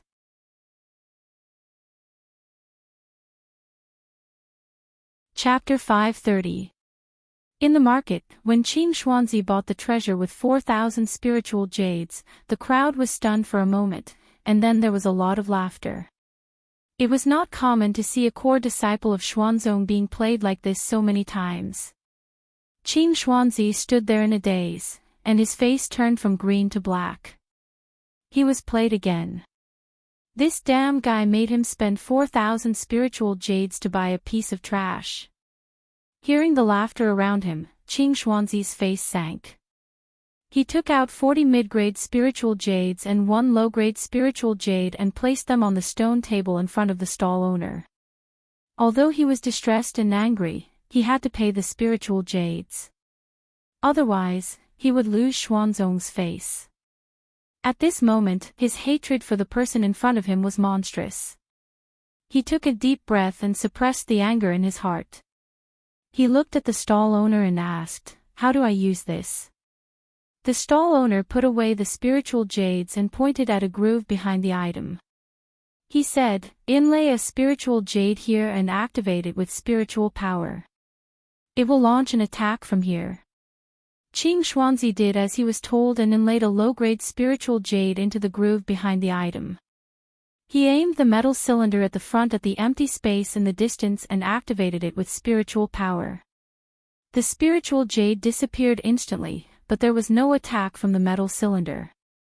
Instead, the item in his hand exploded. Although Qing Xuanzi put up a shield in time and was not injured, he still looked very embarrassed. The middle-aged stall owner looked at the mess on the ground and shook his head. Failed again. At this moment, Qing Xuanzi's face was as black as the bottom of a pot. He spent 4,000 spiritual jades to buy the item, and with just one explosion, not only did he lose the spiritual jades, but he also lost face in front of so many people. Most importantly, in order to maintain his composure, he could only suppress all his anger and stay here. Because if he left, he did not know what the people here would say about him behind his back. He pretended as if nothing happened and continued to walk around the nearby stalls, but he was a little further away from Li Mu. After many exchanges, he did not gain the upper hand, so he chose to temporarily retreat. Li Mu was still standing in front of the middle-aged man's stall. The middle-aged man looked at him and said, "What else do you want?" "I'll make it clear first, once the items here are sold, they are not refundable. Think carefully before you buy." Li Mu looked at the pile of things on the table and said, "I don't want these things." The middle-aged man looked up and asked, "Then what are you still doing here?" Li Mu looked at him and said, "I want you." The middle-aged man was stunned for a moment. He shrank back and asked, "What do you mean?" Li Mu picked up an item that was very similar to the one Qing Xuanzi had just bought and asked the middle-aged man, "This item wasn't originally this big, right?" The middle-aged man's dispirited eyes suddenly lit up. "You know these things too?" Li Mu shook his head and said, "I don't understand. I'm just slightly interested, but I'm looking forward to seeing what they look like after they grow up. I'm even more looking forward to seeing more types of them. They can run on the ground, fly in the sky, swim in the water." The middle-aged man shook his head and said, "That would require a lot of spiritual jades, a lot of manpower, and a lot of materials."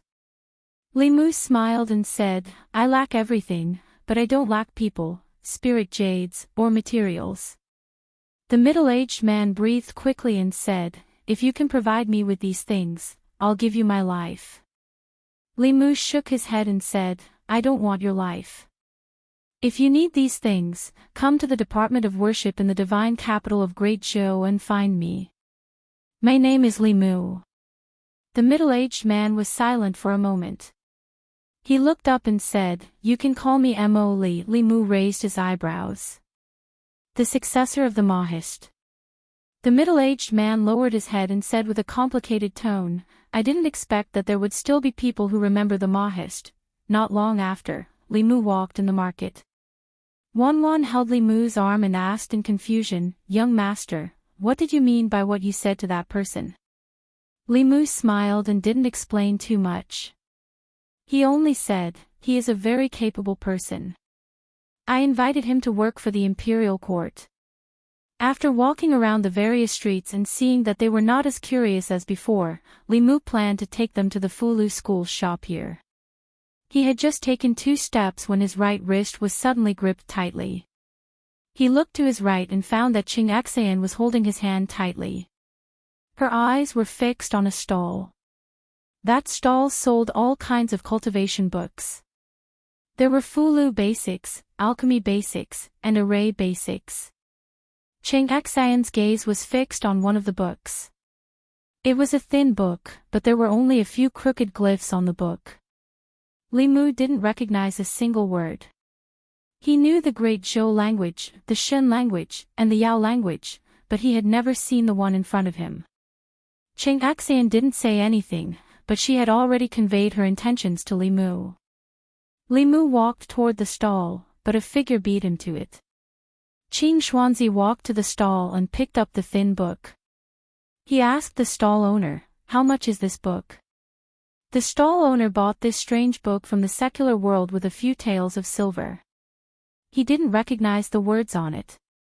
Seeing that the other party was a disciple of Xuanzong, he wanted to curry favor with him. He smiled and said, "If you want it, 100 spiritual jades will do." Qing Xuanzi didn't recognize the words either. He just felt that the book was strange and wanted to buy it to ask his master. He had just taken out the spiritual jades when a voice came from behind him. "I'll pay 1,000 spiritual jades." Qing Xuanzi looked back and saw Li Mu. Anger appeared on his face. He gritted his teeth and said, "I'll pay 2,000. Li Mu's expression didn't change. 3,000, Qing Xuanzi gritted his teeth. 4,000, Li Mu continued to raise the price. 5,000, Qing Xuanzi threw the book into Li Mu's arms and sneered. "This is yours." Earlier, this person asked him to pay 4,000 spiritual jades for a piece of trash. Now, he asked this person to pay 5,000 spiritual jades for something that was worth 100 spiritual jades. He was very happy, and even half of his anger disappeared. However, when he saw Li Mu pay the spiritual jades directly, he felt that something was wrong. He wasn't as excited as before. The stall owner didn't care about that. He liked these 2 guests too much. He got 5,000 spiritual jades for free.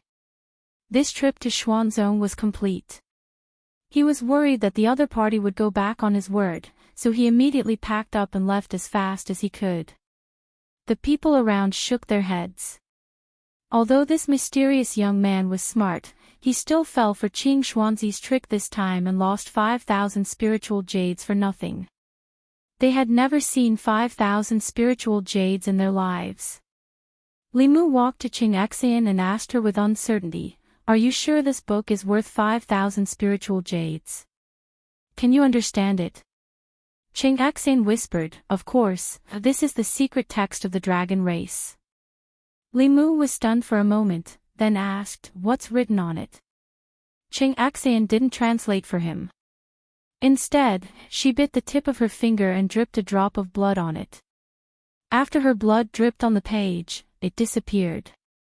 At the same time, the thin book in Li Mu's hand suddenly emitted a strange aura. Li Mu was too familiar with this aura. This was the aura of the heavenly book. Almost instantly, he put the book into the pot. However, the moment the aura spread out, many people around still felt it. "What's that?" "That aura is too mysterious, treasure, it's actually a treasure." The cultivators in the market were shocked. They thought that the young man was tricked by Qing Xuanzi. No one would have thought that it was actually a treasure. The aura just now was so mysterious. This book must be a great treasure, and its value far exceeded 5,000 spiritual jades. Qing Xuanzi was completely dumbfounded. He was completely stunned on the spot. At this moment, he could no longer suppress the anger in his heart and vented it all out. With a thought, a flying sword floated above his head. The flying sword shone brightly and attacked Li Mu. Qing Xuanzi followed closely behind and roared, "Thief, give me back my treasure." Facing Qing Xuanzi's aggressive flying sword, Li Mu didn't do anything, but Qing Xian beside him couldn't stand still. She took a step forward, and a giant dragon shadow rushed out of her body. The shadow let out a dragon's roar and collided with the flying sword. The flying sword was sent flying back, and the sword light immediately dimmed. Qing Xuanzi spat out a mouthful of blood. His eyes were wide open as he looked at Qing Xian and said in horror, "Dragon race." The market was instantly in an uproar. Dragon race. That girl is actually a dragon. Oh my god, I actually saw a true dragon in my lifetime. I know, she's the giant dragon we saw at sea. That dragon is exactly the same as this shadow.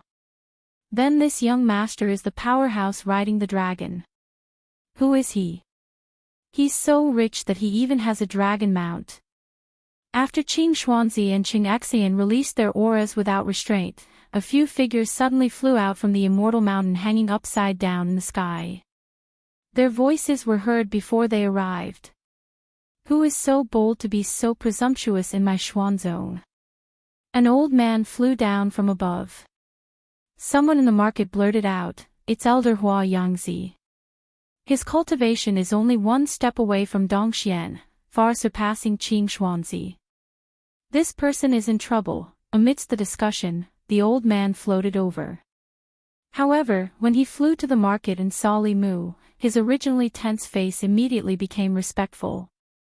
He cupped his fists and said, "Hua Yangzi greets Uncle Master Li." Seeing Elder Hua Yangzi of Xuanzong respectfully saluting this young man, the crowd was stunned.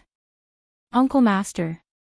This mysterious powerhouse with a true dragon mount was Elder Hua Yangzi's Uncle Master. Wasn't that the same seniority as the sect master of Xuanzong?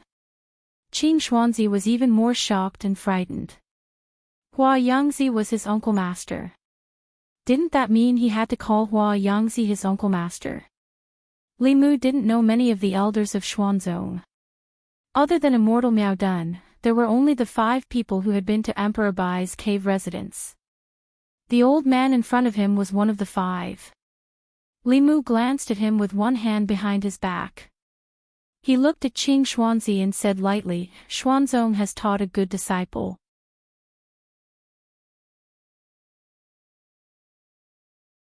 Chapter 531. Hua Yangzi knew very well that although Li Mu was young, he was a second-generation disciple of Fulu school and was above them in terms of seniority. However, Qing Xuanzi was also a core disciple that Xuanzong focused on. He hesitated for a moment and said to Qing Xuanzi, if you have offended Martial Uncle Li in any way, apologize to him quickly. I believe that Martial Uncle Li is a magnanimous person and won't make a fuss about it." Li Mu glanced at Qing Xuanzi. This old man was smooth and cunning in dealing with things. He covered up everything with one sentence. If he didn't let this matter go, it would seem that he was narrow-minded. However, Qing Xuanzi obviously didn't give Hua Yangzi any face. He didn't even look at him. He quietly put away his flying sword and flew straight to the celestial mountain above. Hua Yangzi looked embarrassed and said to Li Mu, "I'm sorry, Martial Uncle Li. These young disciples offended you. I apologize to you." Li Mu waved his hand and said, "This has nothing to do with you. You don't have to apologize." Judging from Qing Xuanzi's attitude towards Hua Yangzi, Xuanzong and Fulu school undoubtedly had a completely different sect culture. Fulu school attached great importance to seniority. Therefore, even if Xian Jizi and Yuzenzi's cultivation had reached the transcendent realm, they still had to respectfully call Fu Daozi, Martial Uncle, when they saw him. Similarly, no matter how talented and strong the 4th-generation disciples were, they wouldn't be too presumptuous in front of the seniors of the sect whose cultivation was lower than theirs. Xuanzong obviously valued strength more. Although Qing Xuanzi's cultivation wasn't as good as Hua Yangzi's, he was also in the fifth realm. Moreover, he was extremely young and had unlimited potential in the future. When facing the seniors of the sect, he also had arrogance in his bones. It couldn't be said which sect culture was better. Fulu school respected the teachers more. However, Xuanzong respected strength and the disciples had a stronger motivation to cultivate. Perhaps this was one of the reasons why Xuanzong had so many powerhouses. After apologizing to Li Mu, Hua Yangzi quickly left. In the marketplace, many gazes were focused on Li Mu, and the sounds of discussion were endless. Even elder Hua Yangzi calls him martial uncle. He must be one of the second-generation disciples of the 5 sections. No wonder he's so wealthy and has a dragon as his mount. Qing Xuanzi really can't compare to such a status. At first, I thought that Qing Xuanzi was a refined disciple of a large sect. Now, it seems that this person is narrow-minded and irritable. What kind of treasure did that senior obtain just now? The discussions reached Li Mu's ears. Obviously, he couldn't stay there any longer. Li Mu prepared to go to the Fulu school shop, but before he went, he stopped in front of a small stall.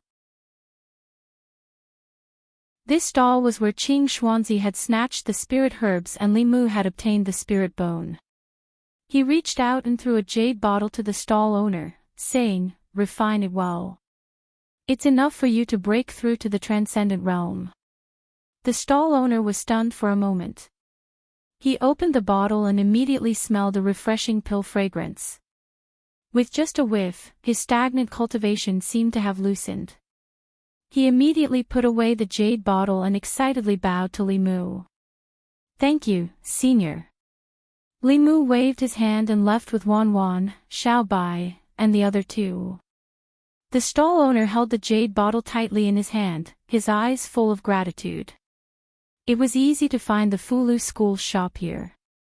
The shops of the other small sects and clans only had 1 floor at most, but the 5 sects each occupied a large 3-story building. As for the Xuanzong school, their shop was at the center of the place. It was the most prosperous location, and it was 5 stories high. In front of the Fulu pavilion, cultivators lined up in an orderly manner. Fulu school's products had always been in short supply in the cultivation world. Li Mu walked in with the 3 girls. A cultivator frowned and said, "Why are they cutting the line?" A Fulu school disciple looked up and immediately came forward, saying respectfully, "Greetings, Uncle Master." Inside the shop, several Fulu school disciples also quickly came forward and greeted respectfully. "Greetings, Uncle Master." "Greetings, Uncle Master." Seeing this, the people lining up outside the shop immediately stopped talking. However, they couldn't help but be curious. This young man actually had such a high seniority in the Fulu school. Li Mu waved his hand to the disciples and said, "Go about your business. I'm just here to take a look." An elder led Li Mu and the others to the 3rd floor. After offering them some fragrant tea, he respectfully retreated. Li Mu let Wan and Xiao Bai rest here. He grabbed Qing Xian's hand, and with a thought, the 2 of them appeared in the Demon Emperor's cave. A thin book with strange runes written on it floated in front of him. There was a page in the book. It was different from the other pages. It exuded a strange aura. It was of the same origin as all the pages of the heavenly tomes that Li Mu had seen before. He reached out his hand, and the page automatically flew out and floated in his palm. Qing Xian picked up the book and flipped through it. She said in shock, "This really is the Dragon King's relic." The Dragon clan's language was widely acknowledged to be difficult to learn. They often used a single character to contain a huge amount of information. Sometimes, they used many characters to express a simple meaning. Li Mu didn't understand the Dragon clan's language. He asked Qing Xian, "Who is the Dragon King?" Qing Xian said, 8,000 years ago, he was a supreme master of the Dragon clan. He once united the dragon clan of the Four Seas. He was the recognized king of the dragon clan, 8,000 years ago, a master of the dragon clan. Without a doubt, the dragon king that Qing Xian mentioned was one of the supreme masters that stood at the peak of the continent. Li Mu became curious about the relic he left behind. He asked Qing Xian, "What's written on it?" Qing Xian looked at the content on the page, and her face gradually turned red. Li Mu was speechless. "Why are you blushing? Hurry up and read it." "What does this line mean?" Qing Xian lowered her head and whispered, "The taste of the snake clan's women is not bad. Their long legs are too clingy." She also said that she would call her sister over tomorrow. "I'm looking forward to tomorrow," Li Mu cursed in his mind. This can't be that dragon's diary, right? He didn't hear the secret information he wanted to hear. Li Mu continued to point to the next page. "What does this line mean?" Qing Xian's face turned even redder. "The Fox clan is really amazing in bed. It's a pity that her brother is a nine-tailed celestial fox. It's not worth it to fight with him. I won't look for her in the future." The book said that dragons were lustful by nature. Sure enough, this old perverted dragon actually wrote a book about love. But whether he should say it or not, the snake clan's legs were really clingy, and the fox clan was really amazing in bed. Li Mu coughed lightly and pulled his thoughts back to reality. "What's next?" Qing Xian continued to read with a red face. "I tricked a Xian ghost these past few days. She said that her physical body had already developed intelligence. I don't know if the two of them together." Stop. You don't have to read anymore." No matter how thick-skinned Li Mu was, he couldn't force a pure little female dragon to read such indecent things to him. That was too sinful. He looked at Qing Xian and directly asked, "Apart from these things, is there anything else that's useful?" Qing Xian continued to flip through the pages. Only when she flipped to the last page did she say, "Lord Dragon King said that he discovered a great secret hidden in the Dragon Clan's heavenly book." Li Mu continued to ask, "And then?" Qing Xian shook her head. "And then there's nothing else."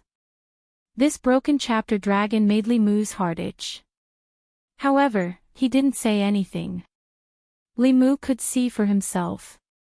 The page in his hand should be the Dragon Clan's heavenly book. However, for some reason, the Dragon King didn't pass it down. Instead, he hid it in this dating diary. Li Mu scanned this heavenly book with his spiritual sense.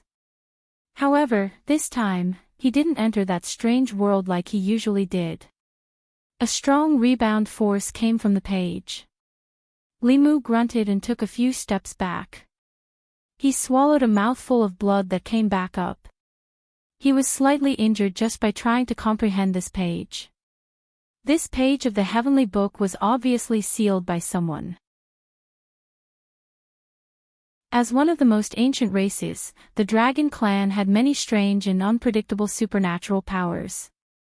Li Mu thought for a while and handed the page to Qing Xian.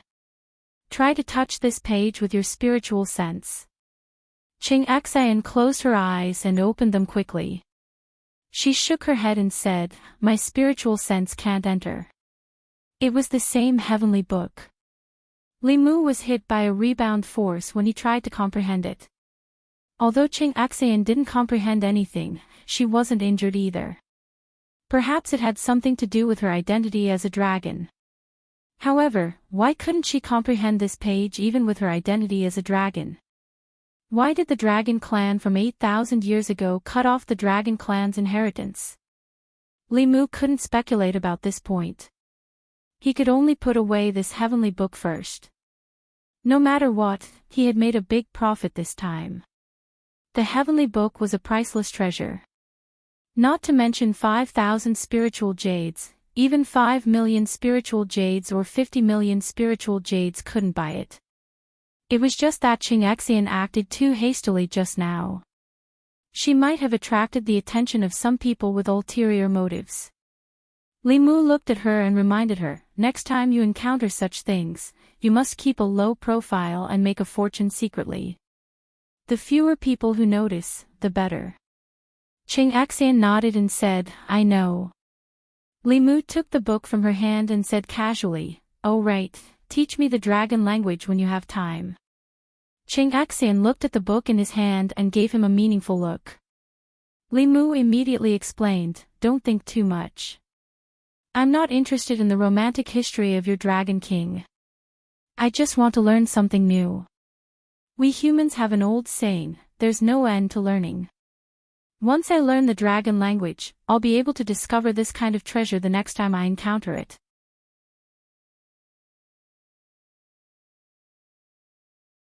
Chapter 532. After leaving the Fey Emperor's cave, Li Mu took stock of his gains. Although he had lost a lot of spirit jades, his gains were also huge.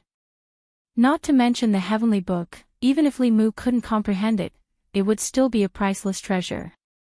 As for the Mahish's successor, it was an even bigger surprise. Even when the 100 schools of thought were flourishing, the Mahish was not unknown. Although the cultivation of the Mahish members was not high, their mechanical techniques were too powerful.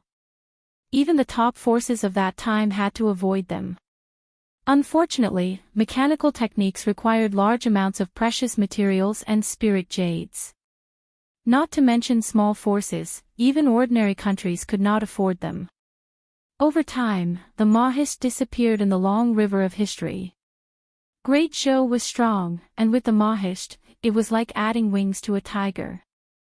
Li Mu was looking forward to what surprises this person would bring him.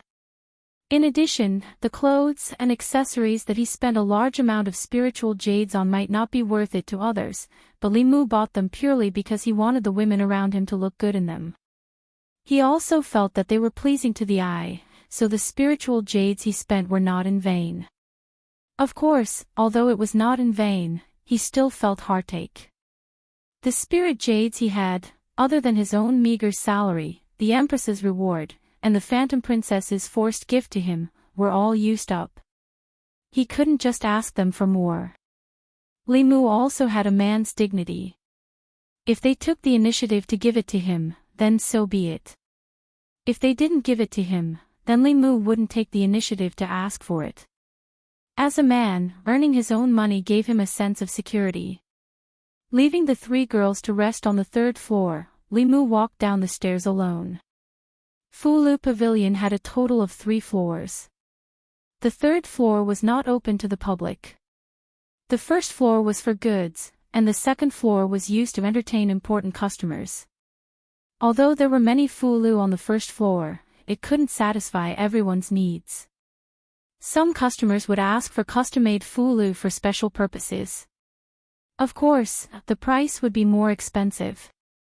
When Li Mu walked to the 2nd floor, a Fulu school elder was receiving a middle-aged man in luxurious clothes. The middle-aged man was wearing a long robe that concealed his aura. The robe was filled with spiritual qi, and it was obvious that it was not an ordinary item. Judging from the style, it should be a product of the North sect. In the world of cultivators, those who were able to afford the ritual implements of the Northern clan were generally people with a certain amount of wealth.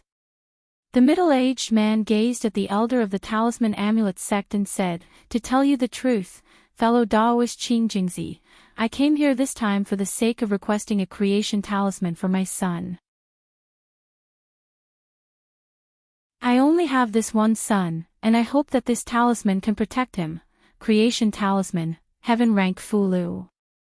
This talisman did not possess any offensive capabilities, but it could regenerate severed limbs and regenerate severed heads. Even if one's heart was crushed, it would regenerate in an extremely short period of time. Having a creation talisman was equivalent to having an extra life. Currently, in the world of cultivators, only the Fulu school was known to be able to draw a creation talisman. Qin Jingzi revealed a difficult expression. He looked at the middle-aged man and said, fellow Daoist Shin, you also know that the creation talisman is a heaven rank Fulu. Even in my Fulu school, only the headmaster and a few heads can draw a heaven rank Fulu. Moreover, the failure rate of a heaven-rank Fulu is extremely high. Even the headmaster cannot guarantee that he will succeed. The middle-aged man said, I am very clear about this point, or else I would not have come here. I have inquired about the rules of your school. We will prepare 10 portions of talisman liquid for the creation talisman, and we will also give you 100,000 spiritual jades as a reward. Jingzi nodded and said, there is something I have to say in advance. If the creation of the talisman fails, all the talisman liquid will be wasted. Out of the 100,000 spiritual jades, we can only return you 50,000. Although the middle-aged man felt the pinch, he also knew that in the world, only the Fulu school could draw a heaven-rank Fulu. Hearing this, he nodded and said, I understand the rules of your school. I have already prepared the talisman liquid and spiritual jades. Jingzi was about to put away the spiritual jades when he heard a voice. Jingzi, come here. Jingzi looked back and immediately stood up. He jogged to Li Mu and said respectfully, Uncle Master, what are your orders? Li Mu brought him to the 3rd floor and asked bluntly, is this how you treat your customers? Jingzi was confused. Uncle Master, what's wrong? Li Mu said, for a creation talisman, you want 10 portions of talisman liquid and 100,000 spiritual jades, and there is no guarantee of success. Do you think the reputation of the Fulu school is not collapsing fast enough? Although Li Mu was not a businessman, he knew that this was not how business was done. Taking 10 times the materials and a high deposit, and there was no guarantee of success.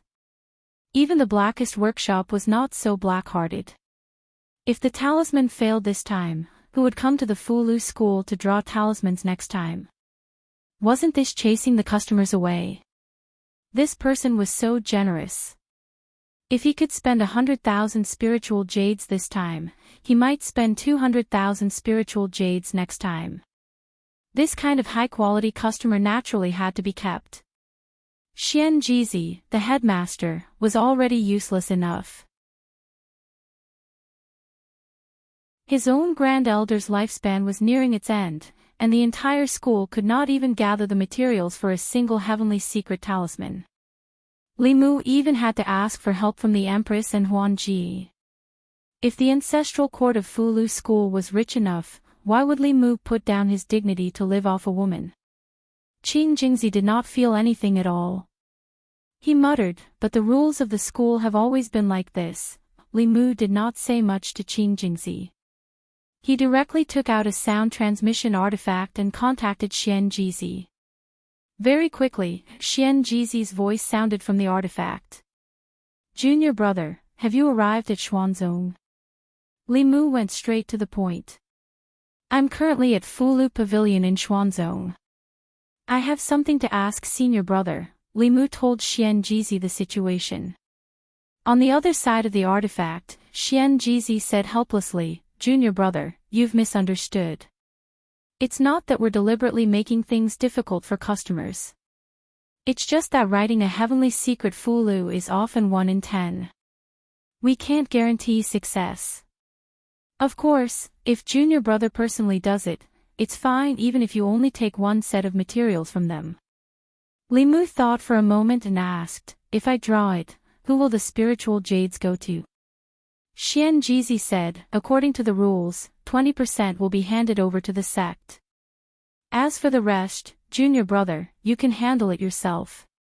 Li Mu decisively put away the sound transmission artifact and said to Jingzi, from now on, if anyone wants to draw a high-level Fulu, tell them to come directly to me. After saying that, he looked at the middle-aged man on the 2nd floor and asked, who's that person? He's so generous, Jingzi said, he comes from a cultivation family in Jing country. His family has a spiritual jade mine. No wonder he was so generous. So his family had a mine. Li Mu looked at the middle-aged man as if he was looking at a pile of spiritual jades. He walked to the middle-aged man's side. Jingzi took the initiative to introduce him. Fellow Daoist Shin, allow me to introduce you. This is Martial Uncle Ling Jizi. The middle-aged man immediately stood up and cupped his hands. Greetings, Senior Ling Jizi. Although the person in front of him looked young, in the cultivation world, one could never estimate one's age based on appearance. Perhaps this person was already an old monster of unknown age. Li Mu smiled kindly and said, "Fellow Daoist Shin, there's no need to be so formal. Sit." After the middle-aged man sat down, Li Mu asked directly, "Fellow Daoist, do you want a creation talisman?" The middle-aged man said, "Yes. I'll leave this matter to your school." Li Mu waved his hand and said, "There's no rush. Let's talk about the price first."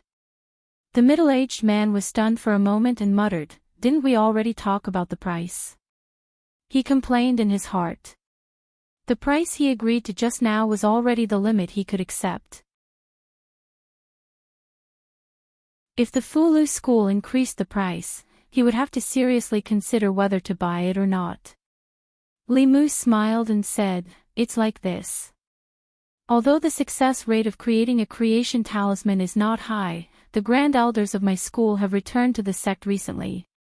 If they personally do it, they won't need 10 sets of materials. 5 sets will be enough. In addition, the Fulu school has been entrusted by you to create the talisman. If the talisman fails, it will be the responsibility of the Fulu school. The 100,000 spiritual jades will be returned to you." The middle-aged man sat in his chair, wondering if he had heard wrong. Why did the Fulu school's price get lower and lower? Not only were the materials reduced by half, but if the talisman failed, the 100,000 spiritual jades would be returned. How could there be such a good deal? Li Mu looked at him and explained, "Our Fulu school is a famous sect. We won't take advantage of you. Since the success rate of creating talismans has increased, we naturally won't charge you so much talisman liquid and spiritual jades." The middle-aged man came back to his senses and immediately said, Okay. We'll do as Senior says." Li Mu thought for a moment and said, "I don't know if this fellow Daoist has any friends who need a creation talisman. After successfully creating the first Fulu, the success rate of creating the second one will increase. Therefore, we can buy the second Fulu at half price. In other words, for 150,000 spiritual jades, you can buy 2 creation talismans." Although the middle-aged man didn't need it himself, if someone could buy another one, he would save 25,000 spiritual jades. Thinking of this, he no longer hesitated and took out his sound transmission immortal tool. He immediately said, "Old Ma, where are you? I have a good thing here. Quickly come to the Fulu Pavilion." In the Fulu Pavilion, 2 aristocratic family heads who had traveled thousands of miles from Jing country to Xuanzong happily gathered 10 portions of spirit liquid and 150,000 spiritual jades. They planned to buy a creation talisman each and give it to their family's younger generation to protect themselves. The Fulu school was indeed a Fulu school.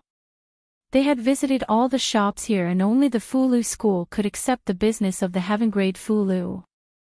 Li Mu personally sent the 2 big clients out and said with a smile, "Fellow Daoists, take care. In the future, let's work together more often. Our sect accepts all kinds of Fulu, and will give you preferential treatment. The price is negotiable." At the staircase on the 2nd floor, Qing Jingzi revealed a smile and muttered, 150,000 spiritual jades. If we give Xuanzong 45,000 spiritual jades, we'll make a net profit of 105,000. Li Mu sensed that something was wrong and asked with a frown, "Why do we have to give Xuanzong 45,000 spiritual jades?" Qing Jingzi said, "Martial uncle, don't you know? All the transactions that our 5 sects conduct here have to be given 30% to Xuanzong. This is also because the 6 sects are from the same sect, so Xuanzong gives us preferential treatment. The other small sects, aristocratic family shops, and stalls outside have to give Xuanzong 40% or even 50%. Li Mu was stunned for a moment before he strode out of the shop and said to the 2 figures who were about to disappear, "Fellow Daoists, please wait."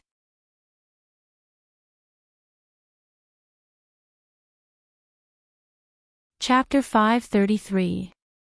In Fulu Pavilion, the two family heads returned to the shop and looked nervously at the spiritual jades returned by Li Mu. They asked, "Senior, if you think the price is too low, we can discuss it again." Li Mu returned the spiritual jades to them and said, "This is a new rule of our Fulu school.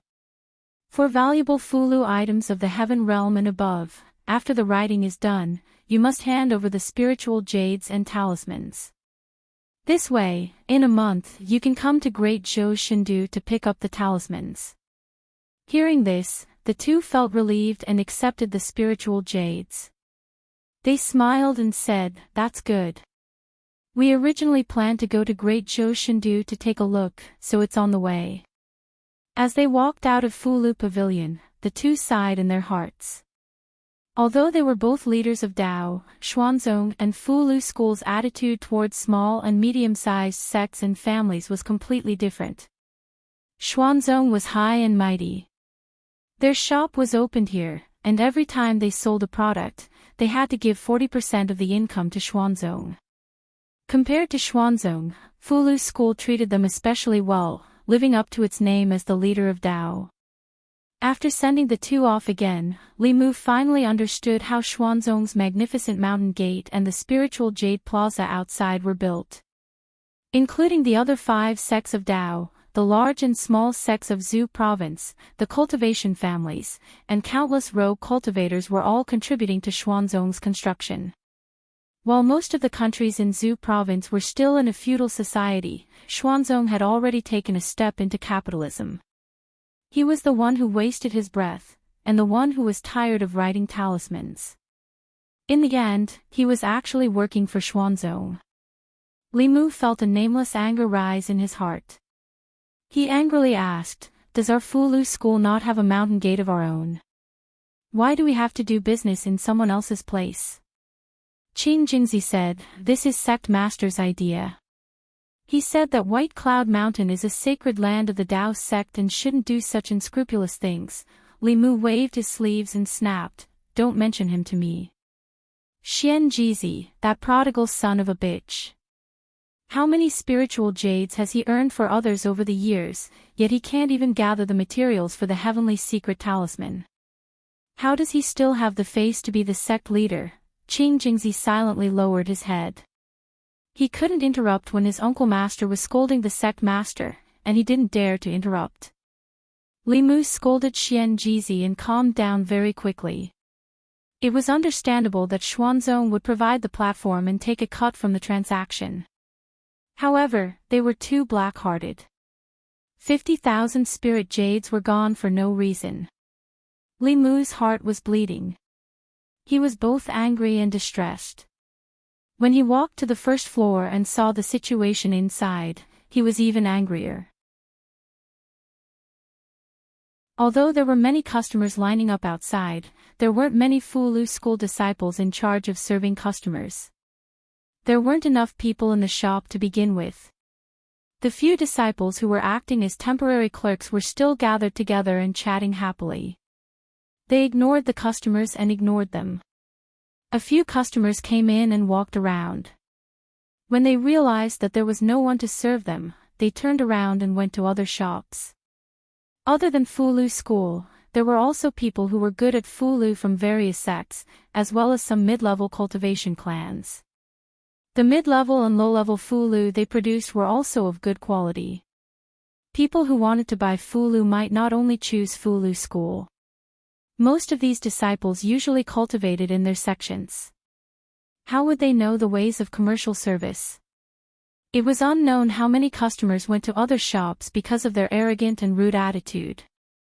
Li Mu inadvertently glanced around and saw a familiar figure in the shop on the first floor. It was the stall owner who Li Mu had bought a large amount of clothes and accessories from. He was currently bargaining with a disciple in the shop. He looked at a Fulu and pestered the disciple, saying, "Give me a discount. 1,000 spirit jades is really too expensive. How about I buy 2 pieces and you give me a 20% discount?" The Fulu school disciple was unmoved. He said indifferently, "The Fulu's price is set by the elders. We don't accept any bargaining. If you want to buy, then buy. If you don't want to buy, then go elsewhere. There are plenty of fulu on this street. The young man looked at the fulu floating on the counter and hesitated for a long time. In the end, he decided to give up. Just as he was about to walk out of the shop, a voice came from behind him. Wait. The young man turned around and saw the young man who had thrown out 20,000 spirit jades standing behind him. After being stunned for a moment, his expression suddenly changed. He said, "Don't tell me you're going back on your word. Once a product is sold, it can't be returned unless there is a problem with the quality." Li Mu waved his hand and said, "Don't worry, I'm not here to ask for a refund. Come with me." With that, he turned around and went up to the second floor. The young man hesitated for a moment but could only follow. When they reached the second floor, Li Mu sat down and said to the young man, "Sit." The young man immediately shook his head and said, "Senior, if you have something to say, I'll just stand and listen." Li Mu looked at him and asked, "What's your name?" The young man honestly replied, "I'm Ma Feng." Ma as in handsome horse, Feng as in wind. Although this person's cultivation wasn't high, he had a good business mind. Especially his mouth, it was simply like a lotus flower. If the disciples of the Fulu school were half as good as him, the Fulu in the shop would have been sold out long ago. Li Mu poured himself a cup of tea and said indifferently, "Ma Feng, that's a good name. Who is your master, and which sect are you from?" Ma Feng still didn't know why this expert from the Fulu school was looking for him. He didn't dare to hide anything and continued, "Senior, I don't have a master, nor do I belong to any sect. The reason I embarked on the path of cultivation was because I found an introductory book on chi cultivation at an old bookstall when I was young. I pondered on it blindly and unintentionally walked on this path." Li Mu looked at him and suddenly asked, "Are you willing to enter my Fulu school?" Ma Feng was stunned. As a rogue cultivator, he had no sect, no background, and no one to guide him in cultivation. His biggest dream was to enter a sect, but his aptitude wasn't good. Even small sects weren't willing to accept him. Entering one of the 6 Taoist sects was something he didn't even dare to dream of. After coming back to his senses, he immediately knelt down and said loudly, "This disciple is willing." Li Mu nodded and said, "Very good. From now on, you are a disciple of the 4th generation of the Fulu school." Ma Feng immediately took off a bag from his back and placed it in front of Li Mu. He said, "These are the spiritual jades that Martial Granduncle used to buy the immortal clothes and accessories. This disciple will return them to you." He had seen what happened in the market and guessed Li Mu's identity. He immediately changed the way he addressed him. Li Mu waved his hand and said, "These belong to you. Keep them for yourself." Ma Feng put the bag back on his back and said respectfully, "Thank you, Martial Granduncle." Li Mu said, "Get up and talk. I have some things to ask you." Ma Feng stood up from the ground and said, "Please ask, Martial Granduncle. This disciple will tell you everything he knows." Li Mu said, "If you were to manage the Fulu Pavilion, what would you do?" Ma Feng was stunned again. "Let me manage the Fulu Pavilion." Li Mu nodded and said, "You can speak your mind boldly." Ma Feng had a thoughtful look on his face. He was not talented, short, and ugly. Even those small sects didn't accept him. There must be a reason why this senior was willing to let him join one of the 6 Taoist sections. This was his chance. If he grasped it, his future cultivation path would be smooth. If he didn't, he might just be an insignificant rogue cultivator for the rest of his life. He took a deep breath and said, "Martial Granduncle, this disciple thinks that there is a big problem with the Fulu Pavilion now." Li Mu gestured to him with his hand and said, "Sit down and talk slowly." Ma Feng sat down and said boldly, "First, in the Fulu Pavilion, the attitude of the senior brothers towards the customers is too bad. We are not the only shop that sells Fulu here. Since we are the sellers, we have to prioritize the customers. Many customers are not treated in time after entering the shop, so they will go to other shops. In the middle and low-grade Fulu, the quality of our Fulu is not better than the other shops, but the price is too high and there is not much competition. This has caused a large loss of customers. Ma Feng observed Li Mu's expression as he spoke. Seeing that he was not angry because of these words, he continued to speak boldly. Second, the selling method in the shop is too rigid. 1 Fulu is 100 spirit jades, 2 Fulu is 200 spirit jades, 10 Fulu is 1000 spirit jades. There is no discount at all, so it is difficult to stimulate the customer's desire to buy. We should set up a variety of selling methods. For example, in the shop, if you spend 500 spirit jades, 50 spirit jades, 1000 spirit jades, 150 spirit jades. If you buy 2 earth-grade Fulu, you will get 1 earth-grade Fulu for free. Li Mu nodded and said, "Well said, continue." Although he understood these things, with his identity, it was not suitable for him to get involved in these trivial matters. He needed a capable assistant, and the young man in front of him was obviously the best candidate. His appearance was not impressive, but he was extremely business-minded. After receiving Li Mu's affirmation, Ma Feng became bolder and said, "The exchange in Xuanzong is only held once every 5 years, and it takes a large amount of our spirit jades. Why don't we set up shops in the sect, or even in the various prefectures of the Great Zhou, or in the various countries of the Zhu province?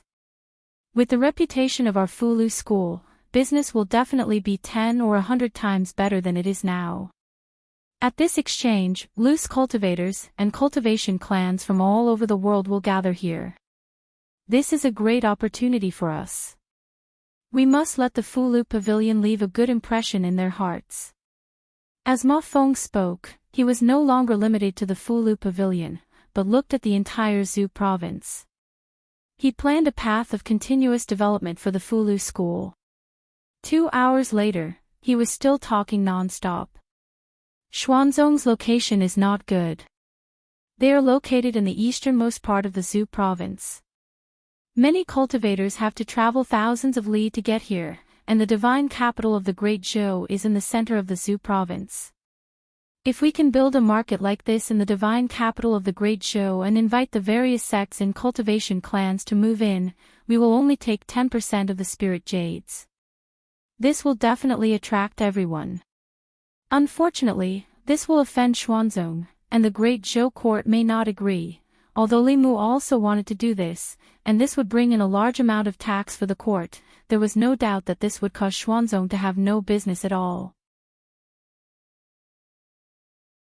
Offending the number 1 sect of Taoism, the strongest power in the Zhu province, was clearly not a good choice at the moment. We'll talk about this later. Li Mu stood up and gently patted Ma Feng's shoulder. "From now on, I'll leave the Fulu Pavilion to you."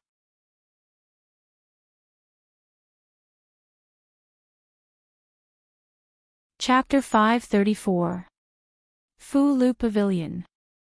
Li Mu brought Ma Feng in front of Qing Jingzi and said, "This is Ma Feng, a new 4th-generation disciple."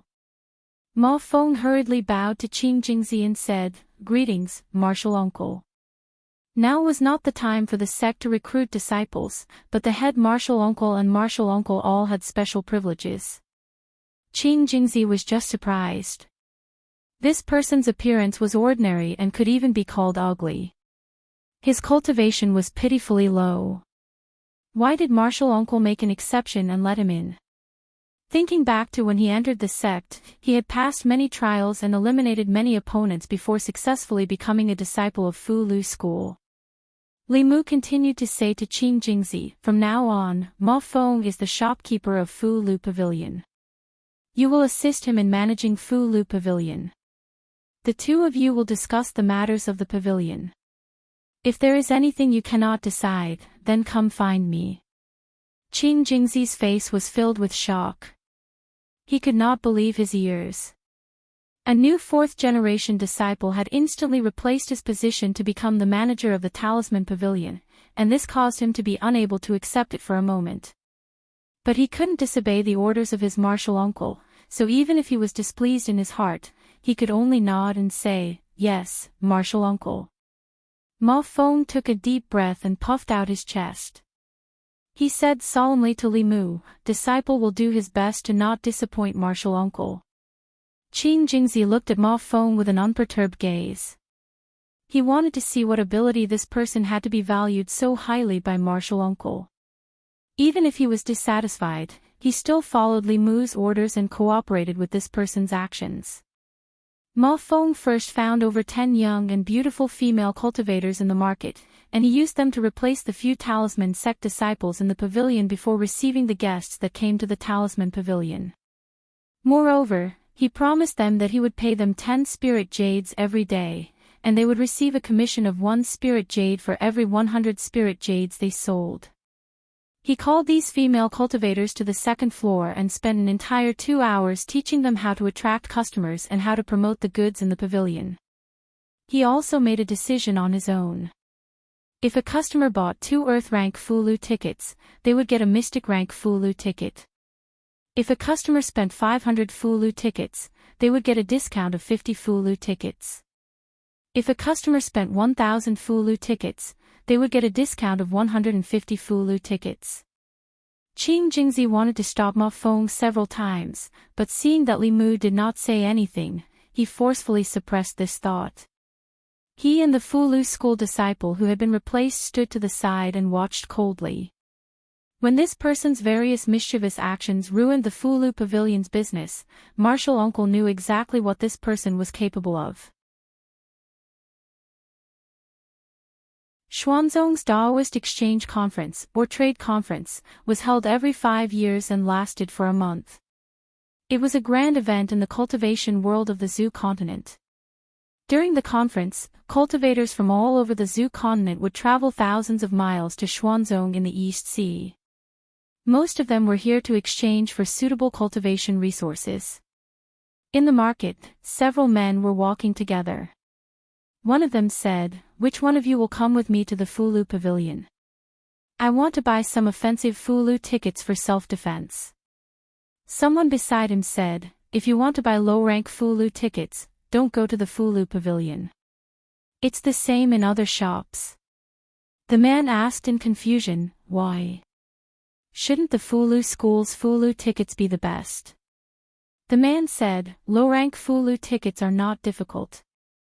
If Fulu school can draw them, other small sects and families can draw them too. There is no difference in effectiveness. Fulu school's tickets are more expensive.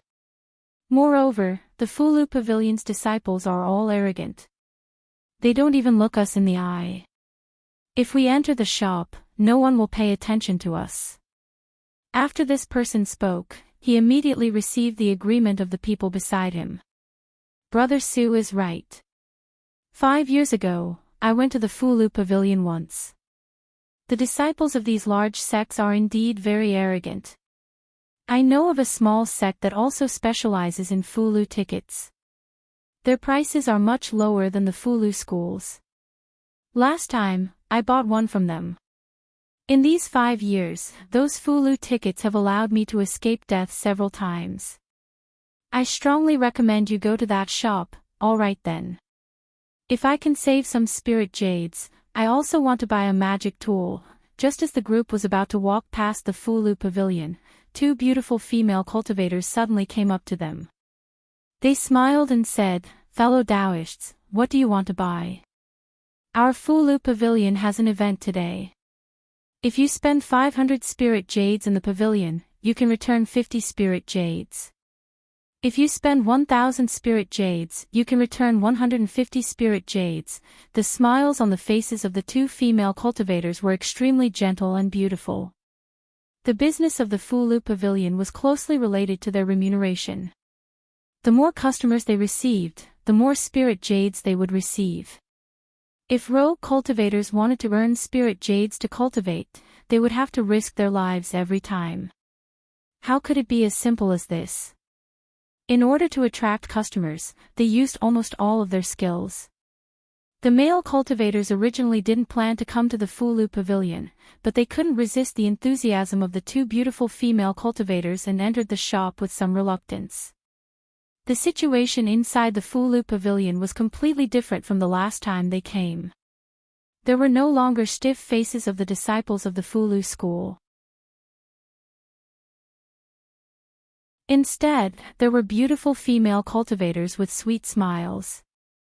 The two female cultivators first brought them to a resting area with tables and chairs. They poured tea for them and then asked with a smile, "Fellow Taoists, what kind of Fulu do you need? Do you need me to introduce it to you?"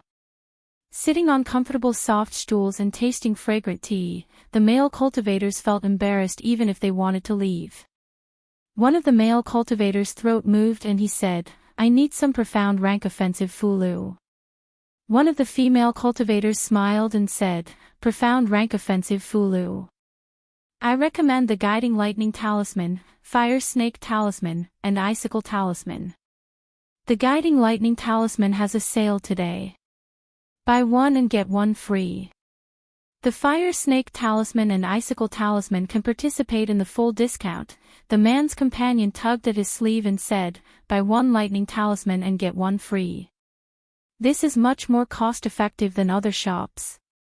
I've used this talisman to kill several enemies." "You'd better buy more," the male cultivator immediately said. "Then I want 5 Guiding Lightning Talismans." The female cultivator smiled and said, "Do you also need other Fulu? For example, the Divine Travel Talisman or something like that?" The male cultivator shook his head and said, "No need. I don't travel often. I don't need the Divine Travel Talisman." The beautiful female cultivator said, "The Divine Travel Talisman is not only useful for traveling. When you encounter a strong enemy, this talisman can also save your life. Especially the high-ranked Divine Travel Talisman. It can make enemies 2 realms higher than you unable to catch up." The male cultivator thought carefully and seemed to be convinced. He nodded and said, "Then give me 2 of the profound rank Divine Travel Talisman." They sat there and tasted tea. Soon, the female cultivator brought them the Fulu they needed. The male cultivator paid the spiritual jades and put away the Fulu. He said to the people around him, "Do you guys want to buy any Fulu?" One of the male cultivators shook his head and said, "I want to buy a magic treasure. We'll go to the North Sex Tool Refining Pavilion later." The female cultivator's expression changed when she heard this. She said unhurriedly, "Fellow Taoist, our Fulu Pavilion also sells magic treasures. Do you want to take a look?" Although the Fulu school specialized in Fulu, there were also elders in the school who knew how to refine tools and elixirs. In the entire Fulu Pavilion, Fulu accounted for 70% of the goods, while elixirs and magic treasures accounted for 30%. The male cultivator said politely, "No need." The female cultivator did not give up. She smiled at him and said, "To be honest, if you want to buy Earth rank and Heaven rank magic treasures, I certainly recommend you to go to the North Sect. After all, the North Sect is a great tool refining sect. The quality of their high-rank magic treasures is unmatched by any other sect. However, if you want to buy low-rank magic treasures, our Fulu Pavilion is not inferior to the North Sect. Moreover, the price is half. If you buy 1 magic treasure in the North Sect, you can buy 2 here." The male cultivator thought carefully and his expression changed. He did not go to buy Earth rank and Heaven rank magic treasures. He could not afford those magic treasures even if he sold himself. Just as they thought, in terms of low-rank Fulu, some small sects' Fulu quality was not inferior to the Fulu school. As for low-rank magic treasures, the Fulu school would not be inferior to the North Sect. If it was not for the fact that magic treasures had to be produced by the North Sect, then it was not bad to use the Fulu schools. Moreover, the price was much lower than the North Sect's, which made him very tempted. Originally, he could only buy 1 offensive Dharma artifact. Now, he could buy another defensive Dharma artifact. This was an irresistible temptation. He quickly made a decision in his heart. He immediately stood up and said, "Please take me to see the Dharma artifact," at the staircase on the second floor. Qing Jingzi and the other Fulu school disciples looked at the bustling scene on the first floor. Their faces were filled with shame. In just 2 hours, the shop's turnover had exceeded theirs in a day. Qing Jingzi finally understood why his uncle master wanted to use this person to replace him. He was sincerely convinced and bowed to Li Mu. "Uncle master has a good eye for people. I admire you from the bottom of my heart." Li Mu waved his hand and said, "You guys go down too. See if there's anything you need help with. Don't just stand here." Including Qing Jingzi, all the disciples went down the stairs. In just a few hours, the shop situation changed completely. Li Mu knew that professional matters should be left to professionals. Although Qing Jingzi and the other Fulu school disciples were talented and had high cultivation, they were not suitable to sell goods. In terms of business in the cultivation world, the Talisman Charms sect was blessed by the heavens. As one of the 6 sects of Tao, it was a famous brand that had existed for thousands of years. Just its signboard alone was able to attract many customers. If it were to carry out some appropriate marketing methods and bring in some service and sales talents, then the Talisman Pavilion would simply become a large-scale spirit jade machine. Many businesses in the cultivation world were profitable. Not only Fulu School, but also Danding Sect, the North and South sects, large and small sects and aristocratic families. The cost of 10 pieces of spirit jade would be sold at least 100 pieces of spirit jade. With a little promotion, buy one get one discount, it would immediately become the conscience of the industry. But the spirit jade would be split with Xuanzong. The better the shop's business, the more Li Mu's heart would ache. But there was no other way. Although Li Mu also wanted to move the shop back to the sect and not give Xuanzong a chance to exploit it, before that, he had to make Fulu Pavilion famous. Xuanzong had his eyes on Fulu School's spirit jade, while Li Mu had his eyes on their influence. In the current cultivation world, only Xuanzong could gather so many cultivators in one place. Li Mu's purpose on this trip was to help Wanwan untie the knot in her heart. He interfered in Fulu Pavilion's business, but he really couldn't stand by and watch. The higher-ups of Fulu School all had profound cultivation and looked down on merchants. But they never thought that without spirit jade, how could low-level disciples improve their cultivation? Without talisman liquid and spiritual medicine reserves, the elders of the sect were about to die. They could only watch helplessly. After all, they were also part of Fulu School. There were some things that Xian Jizi didn't have to worry about, but Li Mu had to worry about him. Fulu Pavilion's business was on the right track for the time being, so Li Mu didn't have to worry too much. He came to Fulu Pavilion's 3rd floor. Wanwan and Xiao Bai were playing flying chess, and Qing Xian was watching from the side. Li Mu looked at Qing Xian from afar and said, "Qing Xian, come to my room for a moment."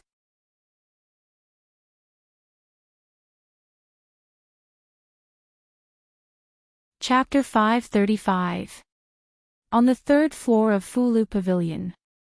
Xiao Bai and Wanwan were playing aeroplane chess. Occasionally, they would turn their heads to look at a room not far away. Qing Xian and Li Mu's n and sounds could be heard from the room. Dragon language was really difficult to learn. At first, they were curious and wanted to learn it, but because it was too difficult, they both gave up very quickly. In the room, Li Mu looked at the strange characters that Qing Xian wrote on the paper and made strange sounds. Qing Xian shook her head and corrected him, "That's not how you pronounce it. Repeat after me %. Li Mu imitated, %. No, it's %. %. Qing Xian had to correct him many times before Li Mu finally learned this note. He had always thought that he was smart until he began to learn the dragon language. When he first learned the Xingguo language, it was as easy as blowing off dust. However, the dragon language could not be learned in that way. It could only be taught by a dragon hand in hand and mouth. Li Mu also knew many Fey languages, but none of them were as difficult as dragon language. It made him wonder from time to time if dragon language was the language of this world. After learning for a while, he said to Qing Xan, "Your language is too difficult. If you don't have anything to do tonight, you can stay in my room." With their cultivation, it was no problem for them to not sleep for a few days and nights. Li Mu was now very curious about the dragon race. The first thing he needed to do was to learn dragon language. The Xuanzong exchange conference would last for a month. Li Mu was not in a hurry to go back, since he had traveled thousands of miles to come here. In the next few days, he and Qing Xian stayed in their room and didn't come out at all. They studied day and night. Fulu Pavilion's business was also booming. Among the 6 sex shops, only Fulu School was willing to lower themselves and truly think from the perspective of their customers. In just a few days, the Talisman Pavilion's reputation had spread throughout the market, and the number of customers was increasing day by day. Some customers were even willing to come here to buy low-level elixirs and magic weapons, instead of choosing the Danding sect and the North sect. Pill Cauldron Pavilion, Weapon Forging Pavilion, Spirit Array Pavilion. The disciples of the various sects clearly discovered that the number of customers in their shops for this exchange meeting was much less than in the past. After some investigation, they discovered that many of the customers had been led away by Fulu Pavilion. However, they didn't care too much about it. Cultivators prioritized cultivation.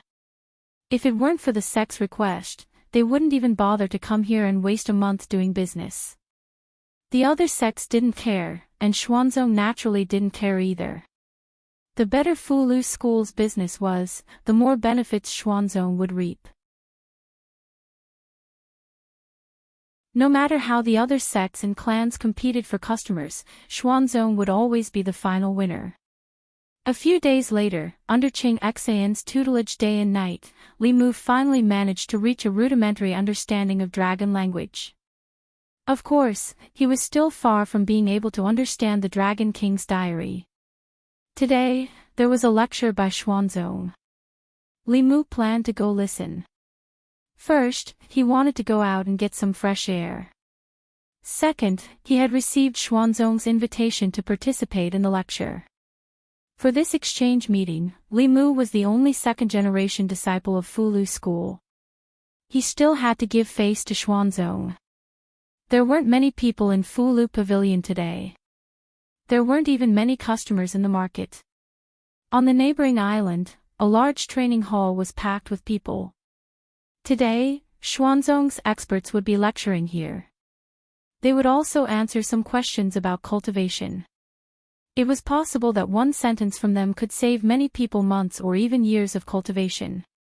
Even cultivators who came for business purposes wouldn't miss such a grand event. At the front of the training hall, there were several seats. Those seats were reserved for the seniors of the 6 sects of Taoism. Generally speaking, those who could sit there were second-generation disciples of the 6 sects of Taoism, Dongshuan's experts. Except for the young man sitting on the left. A few days ago, he spent a lot of money in the market and severely embarrassed Qing Xuanzi. Later, people began to inquire about his identity. They learned that he was the disciple of Fu Daozi, the supreme elder of Fulu School. Although his cultivation wasn't as high as Dongxian, he was a true second-generation disciple of Fulu School. He was in the same generation as the chief and chief of the 6 sects. Below these seats, there were about a dozen seats, which belonged to some well-known cultivation clans and mid-level sects in Zhuzhou, as well as some Xuanzong disciples. As for the others, they could only sit cross-legged on the ground and listen. That's Master Shen of Jing country. The Shen family started with a spiritual jade mine. His family's strength is no weaker than a mid-level sect. I heard that he bought a talisman of creation from Fulu School. A heaven-grade Fulu costs at least 100,000 spiritual jades, and he has to prepare 10 sets of talisman liquid. The Shin family is really rich. The 6 sects have to be the richest. Fulu school sells a Fulu for 100,000 spiritual jades, and he has to prepare his own materials. This is simply robbing spiritual jades, you can't say that. Who doesn't know that the success rate of a heaven-grade Fulu is extremely low? 10 sets of materials may not be enough to make one. Moreover, I heard that the rules of Fulu Pavilion have changed. The Fulu Pavilion doesn't accept spiritual jades before it's completed. It can be said that the 6 sects have a conscience. The crowd kept talking. When more than 10 young disciples of Xuanzong flew down from above and landed on their seats, the cultivators sitting cross-legged in the Taoist field were in an uproar. It's Qing Yunzi. He's only in his 30s, but his cultivation has already reached Dongxian. He's Xuanzong, no, he's the first among the 4th-generation disciples of the 6 sects of Taoism. He's bound to be the next sect master of Xuanzong. Although his cultivation was piled up by Xuanzong with a lot of resources, his talent can't be ignored to be able to push his cultivation to Dongxian in such a short time. Qing Qingzi, Qing Xuanzi, Qing Shuangzi, and Xuanzong's young geniuses have all come out. I really envy them. Each of them has amazing talent and has such a powerful sect behind them. Sooner or later, they'll become the strongest in the world. Amidst the discussion, Li Mu's gaze swept across the young disciples. When his gaze swept across a young disciple, he felt a sense of familiarity in his heart. That young disciple called Qing Qingzi gave him a sense of familiarity. However, Li Mu had never been to Xuanzong before, and he didn't know any Xuanzong disciples. He quickly searched through his memory, and soon, this person's figure overlapped with a shadow in Li Mu's memory. A few years ago, when Li Mu was still working in the North County, the wife of the Rat King under the White Demon King was once injured by a human cultivator. The human cultivator who injured the Rat King's wife was the one who killed Xiao Bai's entire family. Xuanzong's Qing Qingzi looked exactly like that person. Not only that, but his aura also reminded Li Mu of the aura that remained in Xiao Bai's grandmother and the Rat King's wife. Just as Li Mu confirmed this person's identity, a fierce shout came from a futon in front of the training hall. "Give me back my grandmother's life." A white figure flew up from the futon. The sword in his hand was already unsheathed, and the tip of the sword was pointed at Qing Qingzi. This sudden change immediately attracted the attention of countless people in front of the training hall. The cultivators in the training ground were extremely shocked. There was actually someone who dared to assassinate a disciple of the Xian sect right in front of the elders of the Xian sect. This kind of suicidal behavior could be considered crazy. Qing Qingzi and the other young disciples didn't expect this to happen. Facing that figure, the others didn't move. They believed that Qing Qingzi could deal with it alone.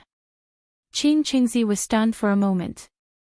When he came back to his senses, he unsheathed the long sword on his back and faced the figure. After a short exchange, he found that the beautiful woman's cultivation was almost the same as his. He was shocked and confused. When did he provoke such a strong cultivator? Facing such an opponent, Qing Qingzi didn't dare to underestimate her. He immediately used several of his most powerful spells. However, facing his spells, the woman only cared about attacking and didn't defend at all. Every time his attacks landed on her body, they would immediately dissipate. After a short exchange, Qing Qingzi had already determined that the woman not only had a good cultivation, but also had a defensive treasure. He wouldn't be able to defeat her in a short time. Just as he was feeling anxious, the old man in the front seat suddenly stood up and snorted. He said loudly, "Who are you? How dare you come to my Xuanzong?" As soon as he finished speaking, a transparent giant hand appeared in the void and grabbed at the woman. Under the pressure of the giant hand, the cultivators with low cultivation suddenly felt like Mount Tai was pressing down on them. They found it difficult to breathe. Even the strong cultivators in the creation realm found it difficult to breathe. They were shocked by the power of Dongxian. Under the pressure of the giant hand, Xiaobai couldn't move.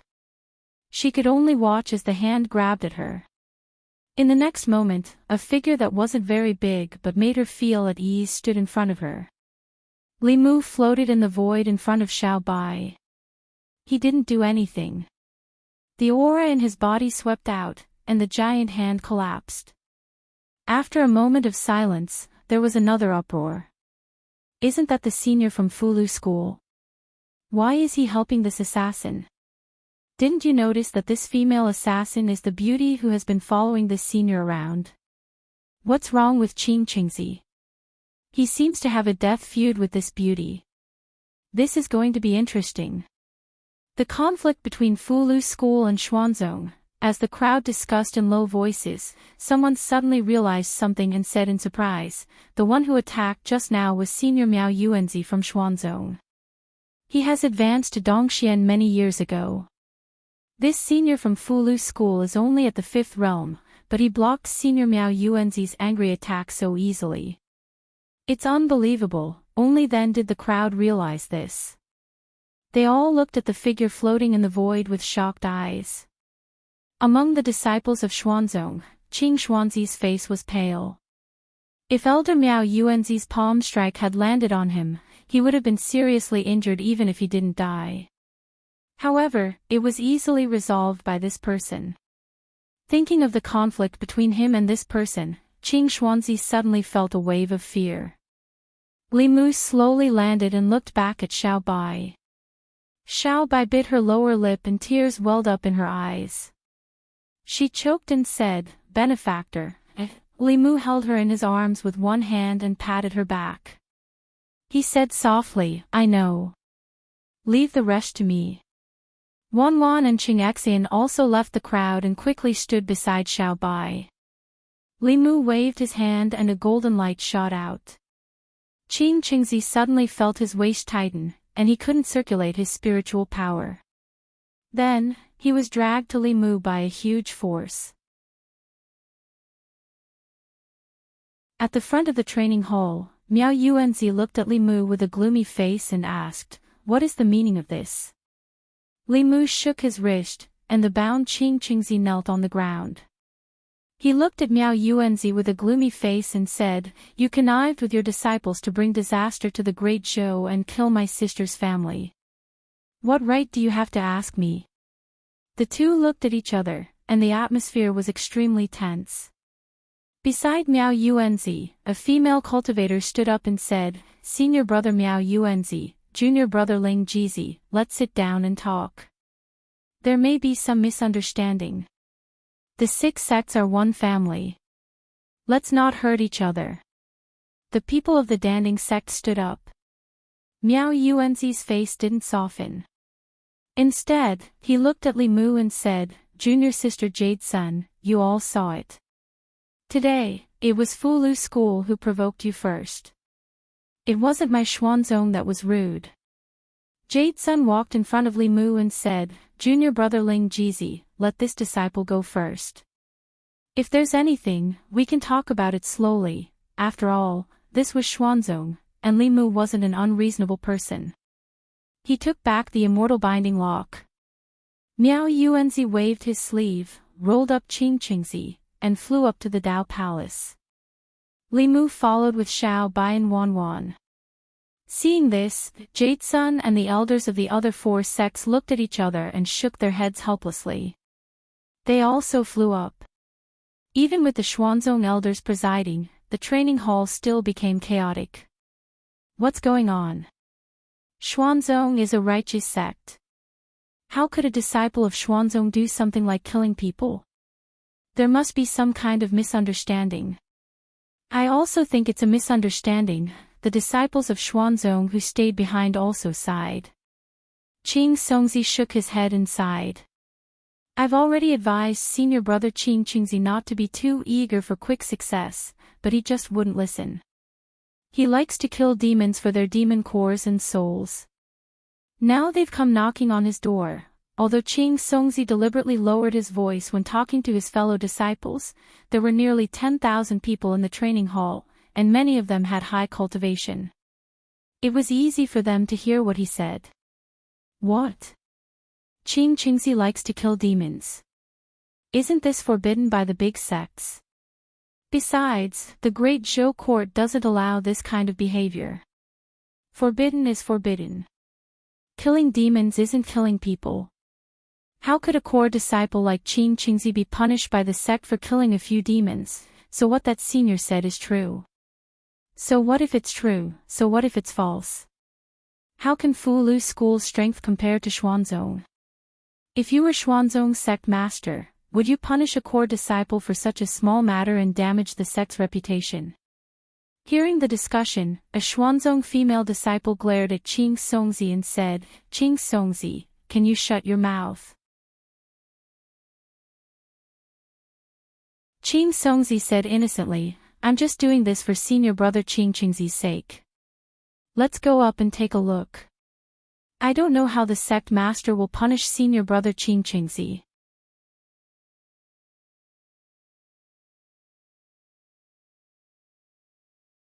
Chapter 536.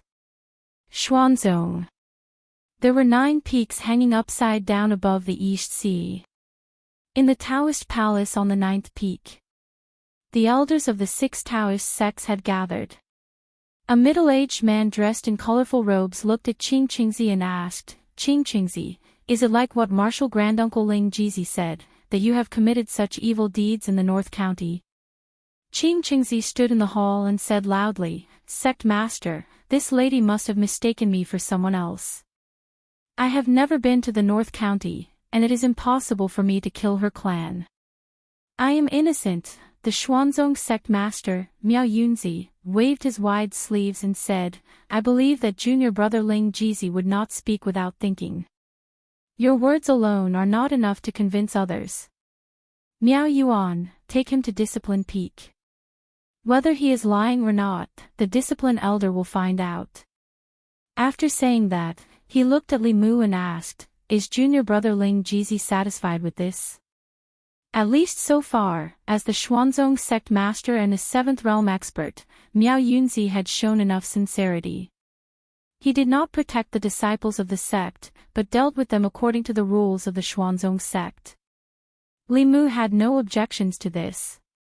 He held Xiao Bai's hand and gave her a comforting look. After Qing Qingzi was taken away, the atmosphere in the Taoist palace was gloomy.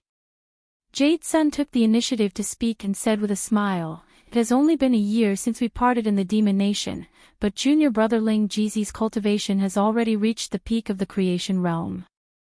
It really makes me feel ashamed. I'm afraid that Fulu School will have another expert soon. Li Mu had a good impression of this senior sister of the Danding sect. He smiled and said, I just encountered some opportunities. Jade Sun said, Junior brother, there is no need to be humble. As cultivators, opportunities and talent are indispensable. The so-called opportunities are also strength. Inside the Taoist palace, while Li Mu and Jade Sun were chatting, Qing Qingzi's face was pale and his body was trembling slightly in Xuanzong Discipline Peak. Standing in front of him was not only the Discipline Peak elder, but there were also 2 martial granduncles of the Miao generation and 2 grand elders of the Dao generation. Besides the sect master, Xuanzong's 7th realm elders were all here. An old man with a face full of wrinkles, white eyebrows, and a white beard said with a gloomy expression, Such a thing actually happened during the exchange that occurs once every 5 years. Does the Talisman Puppet sect even respect my profound sect? The other old man next to him narrowed his eyes and said, Maybe they think that because Fulu School has a 4th transcendent cultivator, they can compare to Xuanzong. If I remember correctly, the 2 from Fulu School have less than 2 years left. In 2 years, Fulu School will be the weakest of the 6 sects. They can't even compare to Danding sect and Spirit Formation sect. Only Daoist Miao Dun looked at Qing Qingzi and asked seriously, Did you really kill that fox demon?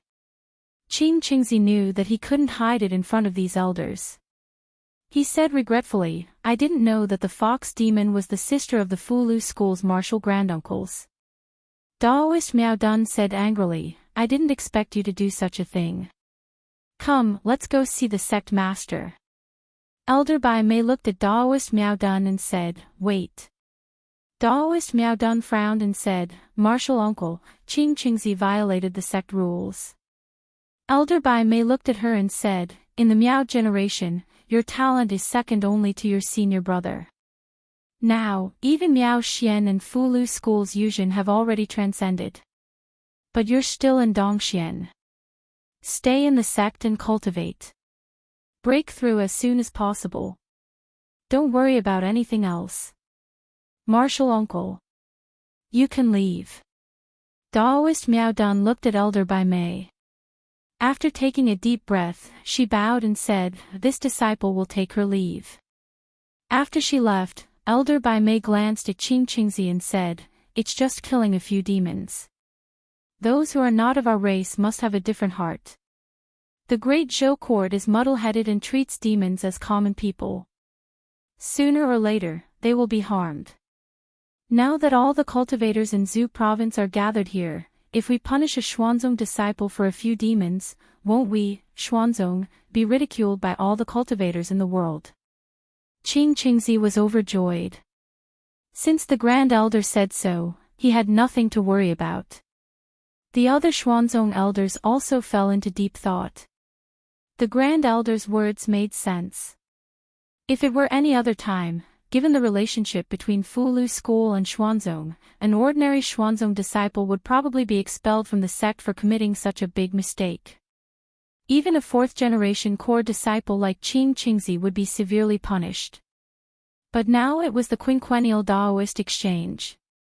All the Daoist cultivators in Zhu province were gathered in Xuanzong. If this matter were to spread, it would damage Xuanzong's reputation. As the top sect of Taoism, Xuanzong's reputation was much more important than a fourth-generation disciple. Elder Bai Mei looked coldly at Qing Qingzi and said, from now on, you are not allowed to leave the sect until you reach Dongxian. Qing Qingzi had just reached the fifth realm. Although he could enjoy a lot of resources in the sect, he did not know how long it would take for him to reach the sixth realm. Although he was unwilling, he could only bow and say respectfully, as the Grand Elder commands. Xuanzong, Peak Daoist Palace. Li Mu was still talking with Jade Sun when Miao Yuanzi flew in alone. Miao Yunzi asked, what's the result? Miao Yuanzi cupped his fists and said, Sect Master's senior brother, just now at Discipline Peak, Grand Elder personally performed a soul search on Qing Qingzi. This matter is indeed not his doing. There should be a misunderstanding. Miao Yunzi frowned imperceptibly and asked, what about Qing Qingzi? Miao Yuanzi said, although this matter was not done by Qing Qingzi, as a disciple of Xuanzong, he embarrassed Xuanzong in front of so many Daoist cultivators. Uncle Master has already punished him to face the wall in seclusion. He is not allowed to come out for 10 years. The four elders of Danding sect, Spirit Array sect, and the South and North sects heard Miao Yuanzi's words and their expressions changed subtly. Miao Yunzi was silent for a moment and said, I'll go see the Grand Elder. An old man floated in from outside and said lightly, no need. If you want to see this old man, you can say it here. Miao Yunzi cupped his fists and said, greetings, Uncle Master. Jade Sun and the others also bowed and saluted, greetings, Uncle Master Dao Qingzi. Today's Xuanzong, the Daoist names of the first to fourth generation disciples were Dao, Miao, Hua, and Qing. Dao Qingzi was a famous Daoist powerhouse who was one generation higher than the 6 sect masters. Miao Yunzi looked at the white-browed old man and asked, Uncle Master, Qing Qingzi. The white-browed old man said, I've already punished Qing Qingzi. How did you become the sect master? When your master was still in power, Xuanzong was so powerful. In your generation, you were framed, and you didn't even protect your own disciple. If senior brother knew about this in the underworld, I'm afraid he would doubt his original decision and regret passing the position of sect master to you. After reprimanding Miao Yunzi, he looked at Li Mu and said in a deep voice, "You insulted my Xuanzong. For the sake of the Fulu school, I won't argue with a junior like you this time. If there's a next time, I'll destroy your cultivation and let Xian Jizi come to Penglai Mountain personally to take you back." As his voice fell, he flicked his sleeves and left. Inside the Dao Palace, Miao Yunzi's expression was complicated. He looked at Li Mu and his lips moved. "Junior brother." Li Mu smiled and said, "Fellow Daoist, there's no need to say more. Since it's a misunderstanding, I apologize to Xuanzong for my impulse just now. Goodbye." After that, he held Xiao Bai's hand and strode out of the Dao Palace. Miao Yunzi looked at Li Mu's back and sighed softly. One called him junior brother, and the other called him fellow Daoist. This change in address indicated that the relationship between Xuanzong and the Fulu school could no longer be the same as before. Outside the Dao Palace, many Xuanzong disciples stood in the distance with different expressions. Some looked ashamed, some looked smug. Qing Xuanzi's face lit up with joy.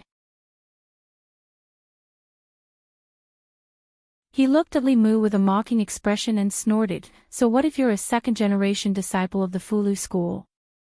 You're only asking for humiliation if you try to provoke the dignity of Xuanzong." As Li Mu flew down, a figure flew from behind. Jade Sun flew to his side and comforted him, "Junior brother, don't be impulsive. This is Xuanzong. You're alone and weak. Once you're impulsive, you'll be bullied by them."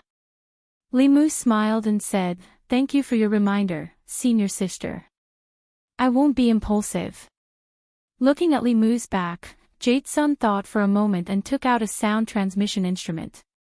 After hesitating for a long time, she injected her spiritual energy. A white light flashed on the instrument. Jade Sun took a deep breath and whispered a few words into the instrument. At the entrance of the Fulu pavilion, Xiao Bai bit her lips and wiped her tears.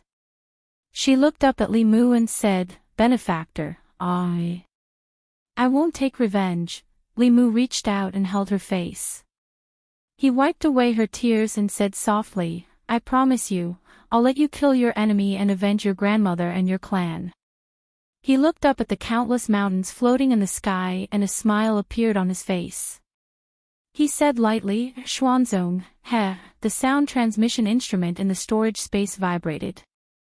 Li Mu took out an object and said calmly, "Senior brother."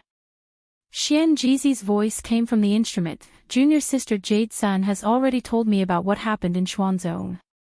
Xuanzong is the #1 sect of Taoism. Its strength is tyrannical." Li Mu asked, "Does senior brother want to persuade me to let the matter rest?" From the instrument, Xian Jizi's voice gradually became cold. "Xuanzong is the #1 sect of Taoism.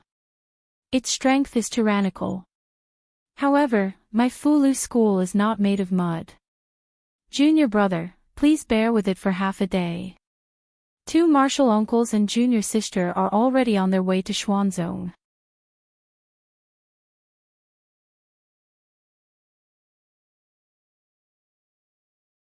Chapter 537. Xuanzong, on the Taoist field. A Xuanzong Dongxian elder replaced Miao Yuanzi and preached to the tens of thousands of cultivators in the field. Most of what he talked about was the foundation of cultivation. At this moment, some people in the field were seriously comprehending, while others were still curious about the result of the incident just now. Although Xuanzong was powerful, Fulu school was also one of the 6 Taoist sections. They wondered if Xuanzong would disregard the brotherhood of the sect for an inner disciple. Soon, Qing Yunzi, Qing Songzi, Qing Xuanzi, and several other 4th-generation disciples returned to the field from the Taoist palace above. Then, a stream of light flashed and Miao Yuanzi floated in the air. He looked at the crowd and said lightly, "What happened just now was a misunderstanding. Now that it has been clarified, there is no need to think too much." Although Miao Yuanzi said so, there were more than 10,000 people in the field, and there was no lack of clever people. How could they not know the deeper meaning of his words? If it was really a misunderstanding, the senior from Fulu school would have appeared with him at this moment, but he was alone at this moment. It seemed that Xuanzong chose to protect the disciples of his sect for the sake of face, and did not care about the feelings of Fulu school at all. Even if they felt that this was not a good move, Xuanzong undoubtedly had the strength to do so. In the world of cultivation, strength was everything. Without strength, there was no right to reason. This was the sorrow of weak forces, but they did not expect that the powerful Fulu school would have such a day. As the number one Taoist sect, Xuanzong had strength above all in the world of cultivation. Everything included the other 5 sections. In the field, no one blamed Xuanzong, and few people sympathized with Fulu school, because this was the rule of the world of cultivation. At this time, in the market, the cultivators who did not go to listen to the preaching were almost crazy. The Fulu Pavilion had just released the news that they would sell Fulu books below the heaven rank for free. They did not need spiritual jades, and as long as they provided materials for writing talismans, the Fulu Pavilion would write talismans for them for free. The yellow rank Fulu Pavilion provided 1 portion of talisman fluid, 2 portions of profound rank, and 4 portions of earth rank. The Fulu school would then write corresponding talismans for them. Everyone knew that the higher the level of the Fulu, the lower the success rate of forming a talisman. If one went to any sect or family that was good at Fulu and asked for an earth rank Fulu, which one of them would not ask for more than 10 portions of spiritual liquid and a large amount of spiritual jades? As long as they asked for 4 portions of spiritual liquid, they would be guaranteed an earth rank Fulu.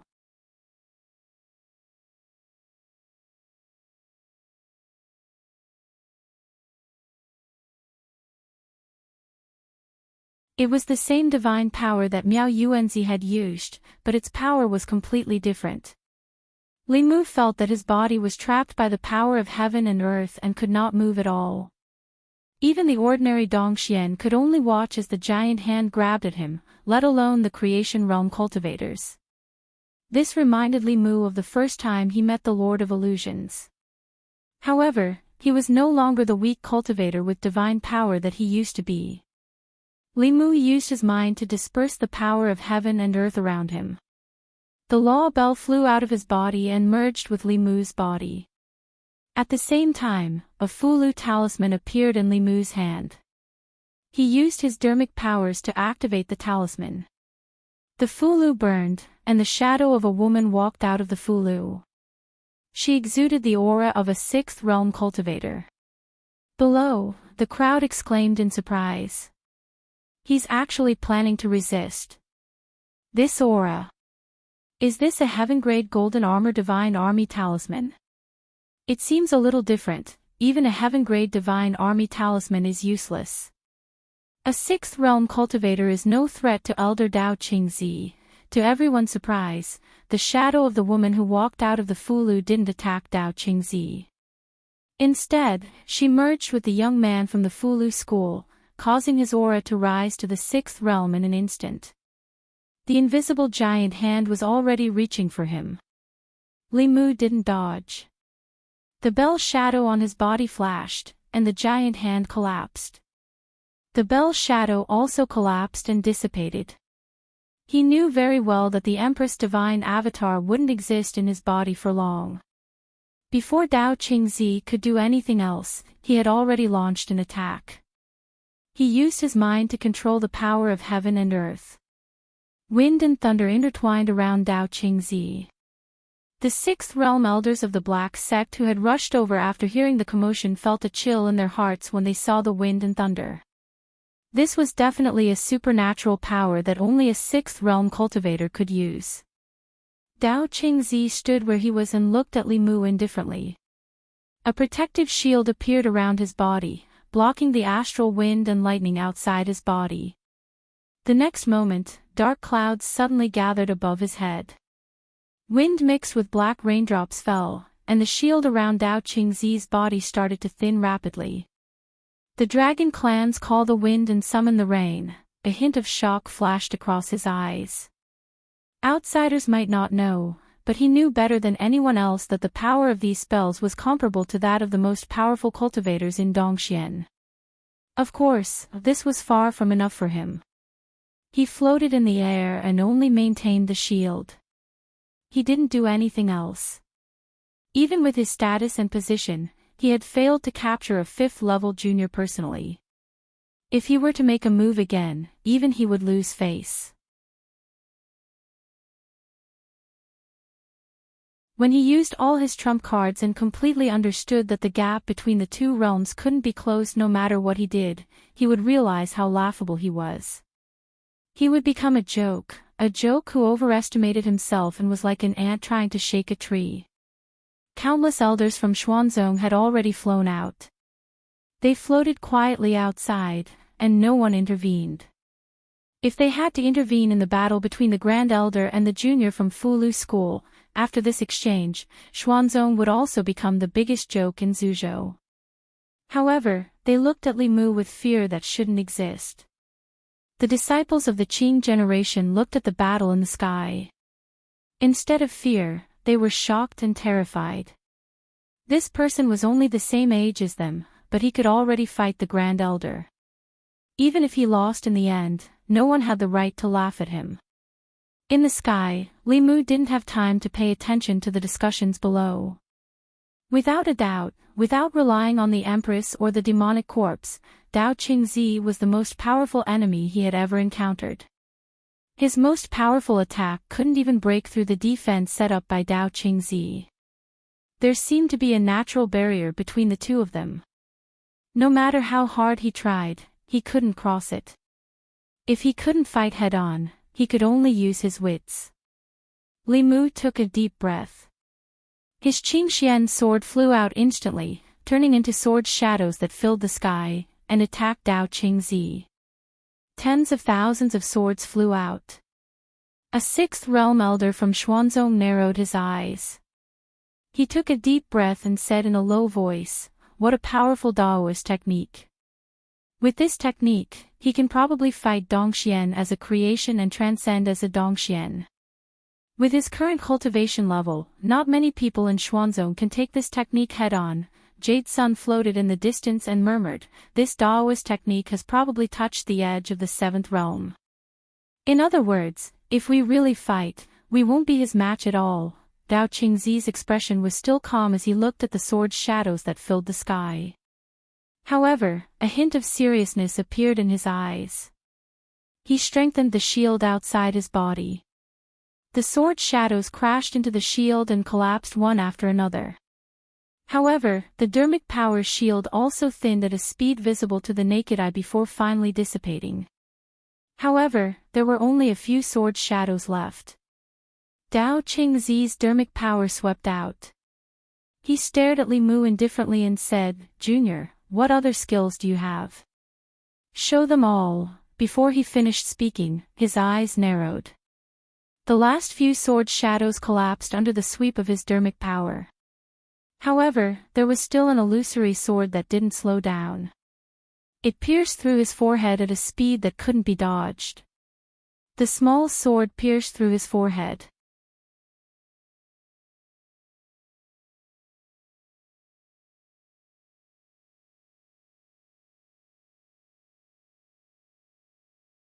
Chapter 538. The market, the training ground, and the countless figures floating in the air were all silent. Only Li Mu's voice echoed on the sea. Just now, everyone had witnessed a miracle. A cultivator in the creation realm had actually injured a transcendent realm cultivator in a head-on battle, but he himself was unharmed. This battle was enough to be recorded in the history of the cultivation world. When future generations mentioned the Fulu School and Xuanzong at the same time, they couldn't ignore this battle that spanned two major realms. The elders of Xuanzong floated in the air, still motionless. It wasn't that they didn't want to move, but that they couldn't. The Grand Elder was in the 7th realm, fighting against a 5th realm junior. Did he need their help? Now that things had developed to this point, it was completely out of Xuanzong's control. It was the opposite of their original goal. Xuanzong had protected Qin Qingzi because he didn't want the school to be disgraced. Now, all the cultivators on the Zhu continent knew that Xuanzong had protected his disciple and bullied the weak. The Grand Elder's face had been beaten to the ground, and Xuanzong's face had been completely destroyed. If they had known that things would come to this, they would have punished Qin Qingzi severely.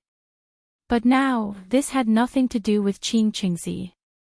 Xuanzong needed to establish his authority and regain his lost face. In the air, Dao Qingzi's vital spirit was injured, and his aura was weakened. His face was extremely pale, but not because of his injury, but because of the humiliation. He had been humiliated by a junior in front of all the disciples of Xuanzong, and in front of more than 10,000 cultivators. At this moment, he wanted to kill that person for the first time. His voice was cold as he said word by word, "Junior, you disrespected your elders and deceived your master. Today, I will punish you on behalf of Fulu School." After all, Dao Qingzi was a super expert who had reached the 7th level many years ago. If Li Mu hadn't caught him off guard and mixed the intellectual sword into the 10,000 sword shadows, he wouldn't have been able to injure Dao Qingzi at all. When he was in the 5th realm, his wisdom sword could slash Dongxuan's primordial spirit. Now that his cultivation had temporarily increased to the 6th realm, he could only slightly injure Dao Qingzi. However, he wasn't afraid of Dao Qingzi. In the face of Dao Qingzi's threat, Li Mu ignored it. He turned around and flew toward the Fulu Pavilion. At the same time, on the 3rd floor of Fulu Pavilion, the last strand of sand fell from the hourglass. Dao Qingzi's killing intent surged as he raised a hand at Li Mu's back. But at this moment, 3 streams of light suddenly appeared on the western horizon and sped over. A loud voice exploded in the sky. "Dao Qingzi, do you think everyone in Fulu School is dead?"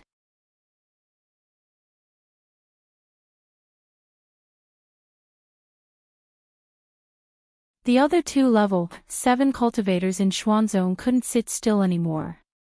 They flew up to stop them. "Uncle Masters, let's talk. Let's sit down and talk. Don't hurt our friendship." Tian Yangzi attacked with all his strength. He said coldly, "Friendship? My ass.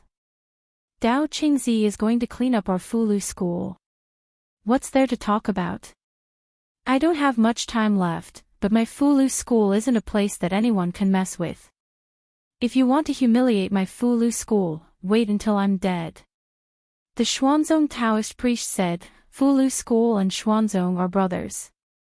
Uncle Masters, please stop. Don't hurt our friendship." Tian Qingzi trapped the 2 Xuanzong Grand Supreme Elders with his Fulu. His voice was equally cold.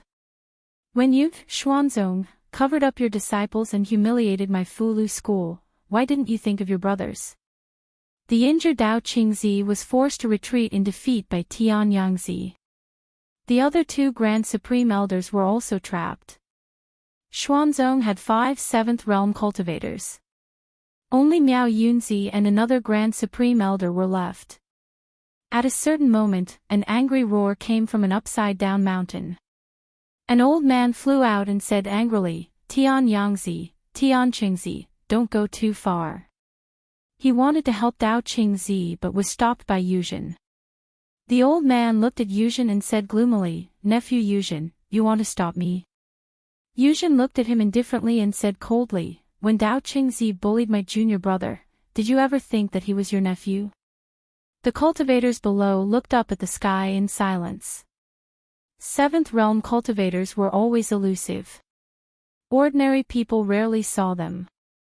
Today, they saw 7 of them at the same time.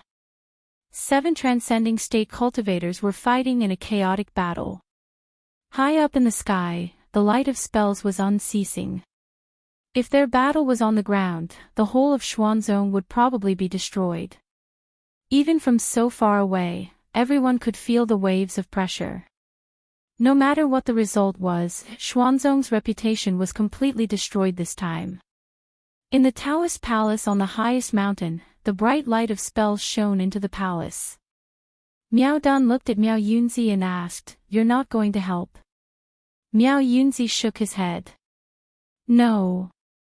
Miao Dan said, "If you don't help, Uncle Master will have an excuse later." Miao Yunzi breathed a sigh of relief and said, "I've been in the sect for too long. I'm bored. I'm just thinking of going out for a walk." Miao Dan was silent for a moment and said, "I also want to go out for a walk and find an opportunity to break through." In the market and on the training grounds, the cultivators of the Zoo continent had been looking up for a long time. The battle in the sky didn't have a result. Obviously, the Fulu school and Xuanzong had a big conflict. The three elders of the Fulu school came from afar, but the cultivators of the two sects couldn't really fight to the death. Up in the sky, the battle was still going on. However, at a certain moment, everyone suddenly disappeared. After a moment of shock, everyone was in an uproar.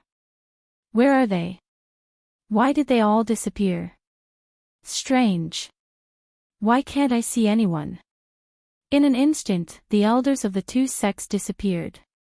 At the entrance of the Fulu pavilion, Li Mu's vision blurred. When he reappeared, he was in another space. This space was very big, much bigger than the Emperor's secret garden, but not as big as Li Mu's Demon Emperor space. Other than the size, there was a big difference between this space and Li Mu's Demon Emperor space. After the Demon Emperor space had a new master, it went from being dead silent to full of vitality. There were mountains, rivers, lakes, grass, trees, fish, and insects. It was like a small world. Although there were mountains, rivers, trees, and grass in this space, there was no life. The mountains were gray. The trees on the mountains were withered. There wasn't a trace of green. The water was black. There wasn't a single fish swimming in the water. The grass under Li Mu's feet was yellow. The entire space was dead silent. The two Taishang elders and Yuzenzi were beside Li Mu. In front of them were the four elders of Xuanzong. In the middle of the withered grass, an old man sat cross-legged. The old man had no eyebrows or beard. There were only a few strands of messy hair on his bald head. Wrinkles crisscrossed his face, mixed with brown patches. He sat there with his eyes closed and his head bowed. There was no breath coming from him. He was like a dead man. But in Li Mu's eyes, what sat there was not a person, but a mountain. This mountain stood tall and lofty, unreachable.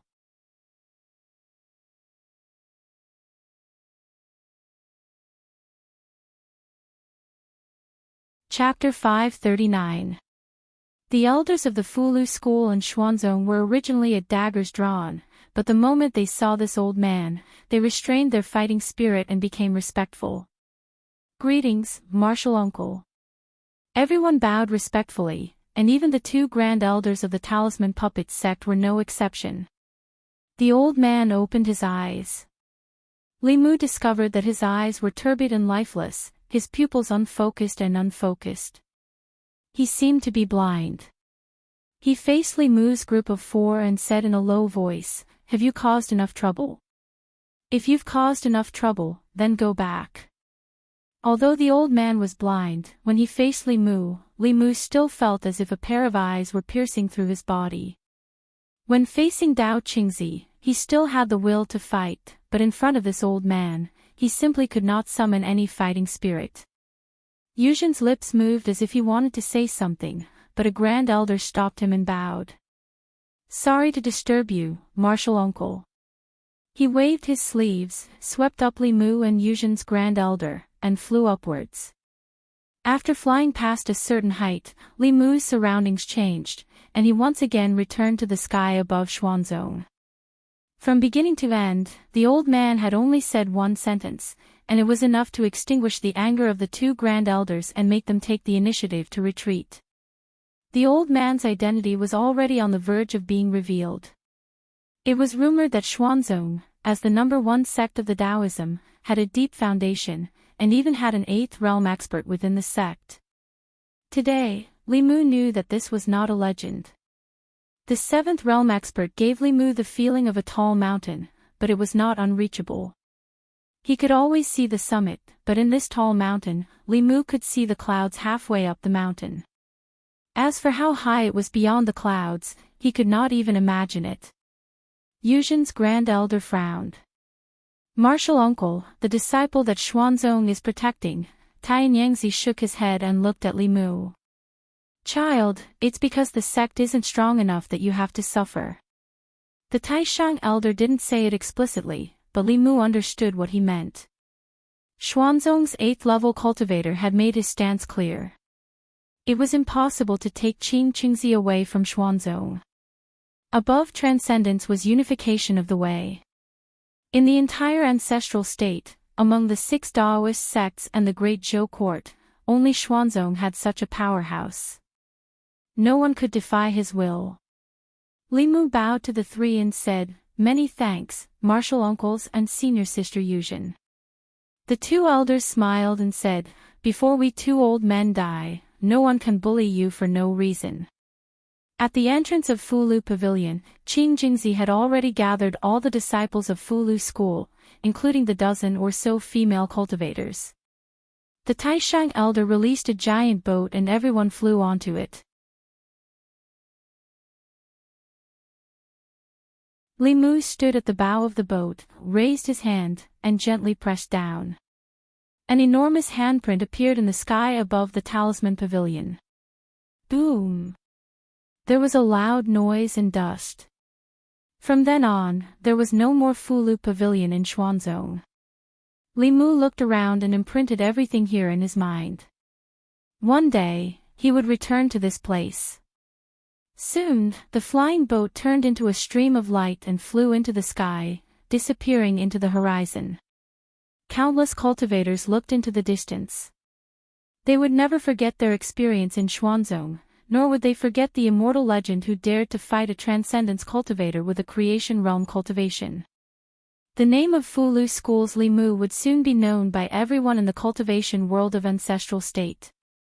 Xuanzong. On the highest floor of the Taoist palace, cultivators above the 6th level of Xuanzong were gathered. Dao Qingzi looked coldly at Miao Yunzi and asked in a deep voice, "As the headmaster of Xuanzong, when the people of Fulu School attacked the mountain gate, you just stood by and watched. What right do you have to be the headmaster?" Faced with his rebuke, Miao Yunzi took off the Taoist crown on his head and said, "You're right, Uncle Master. From today onwards, I will resign as the headmaster and go out to wander the world to seek the way. The headmaster position will be temporarily taken by other brothers. Senior brother, please reconsider." Several people in the Taoist palace changed their expressions and tried to persuade him. Miao Yunzi just waved his hand and said, "I've made up my mind. There's no need to say more." Dao Qingzi picked up the Taoist crown that symbolized the position of the headmaster of Xuanzong and said lightly, "You are a sinner of Xuanzong. You are indeed unfit to be the headmaster. Miao Xuanzi, you will temporarily take the headmaster position." A figure stood out and took the Taoist crown. He said respectfully, "Yes, master." The Grand Elder acted arbitrarily and forced the headmaster to abdicate and let his disciple take over. This caused many elders to be dissatisfied. How can the headmaster position be decided by the Grand Elder alone? Grand Elder, you're overstepping your bounds. Even if someone takes over the headmaster position temporarily, he has to ask Elder Tian Jizi before making a decision. Faced with the overbearing Grand Elder, everyone spoke up until a figure slowly walked into the Taoist palace from outside. The old man had his hands behind his back and his body was hunched. He limped as if he could fall down at any time. It was such an old man that made all the powerhouses in the Taoist palace bow and greet him respectfully. "Greetings, Uncle Master." "Greetings, Uncle Master." As the only 8th-level powerhouse in the sect, the old man had dedicated his life to Xuanzong. He used divination to reach the Dao integration stage and divined all the heavenly secrets for the sect.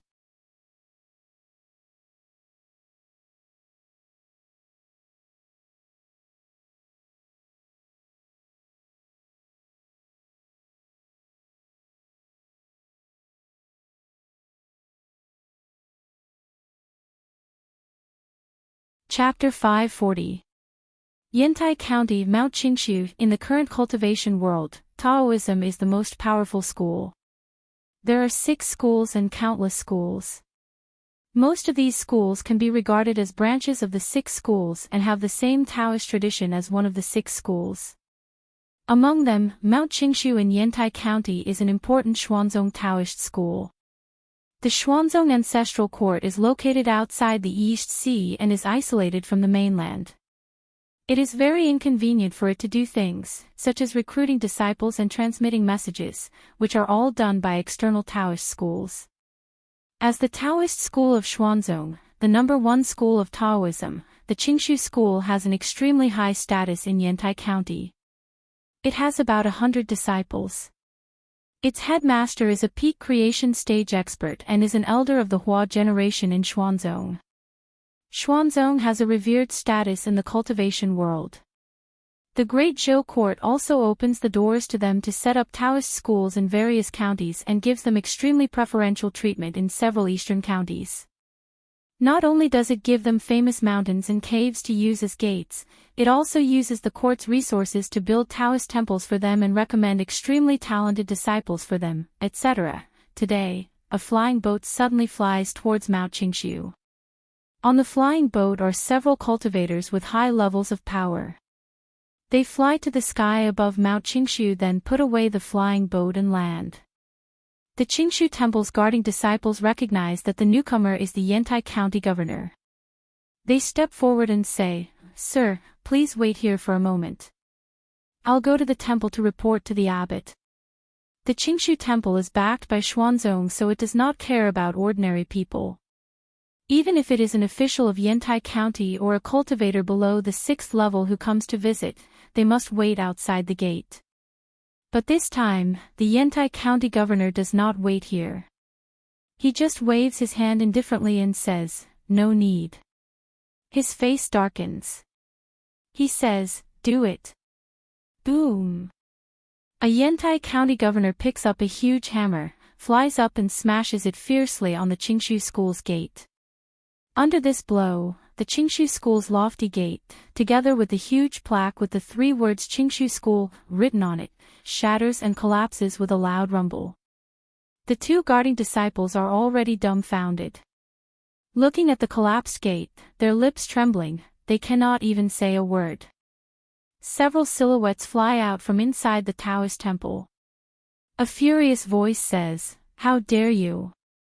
Which thug dares to break into my Qingshu mountain school?" A man in a Taoist robe flew out of the temple.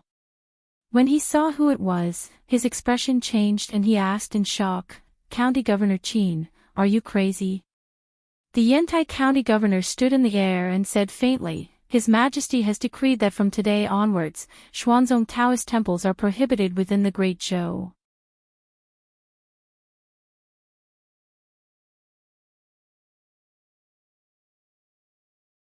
However, in the long term, it was a plan to remove the firewood from under the cauldron. As long as Xuanzong opened his mouth, countless people in the cultivation world would join him. However, geniuses needed to be nurtured from a young age. If they missed the opportunity, it would be very difficult for them to become a top expert in the future.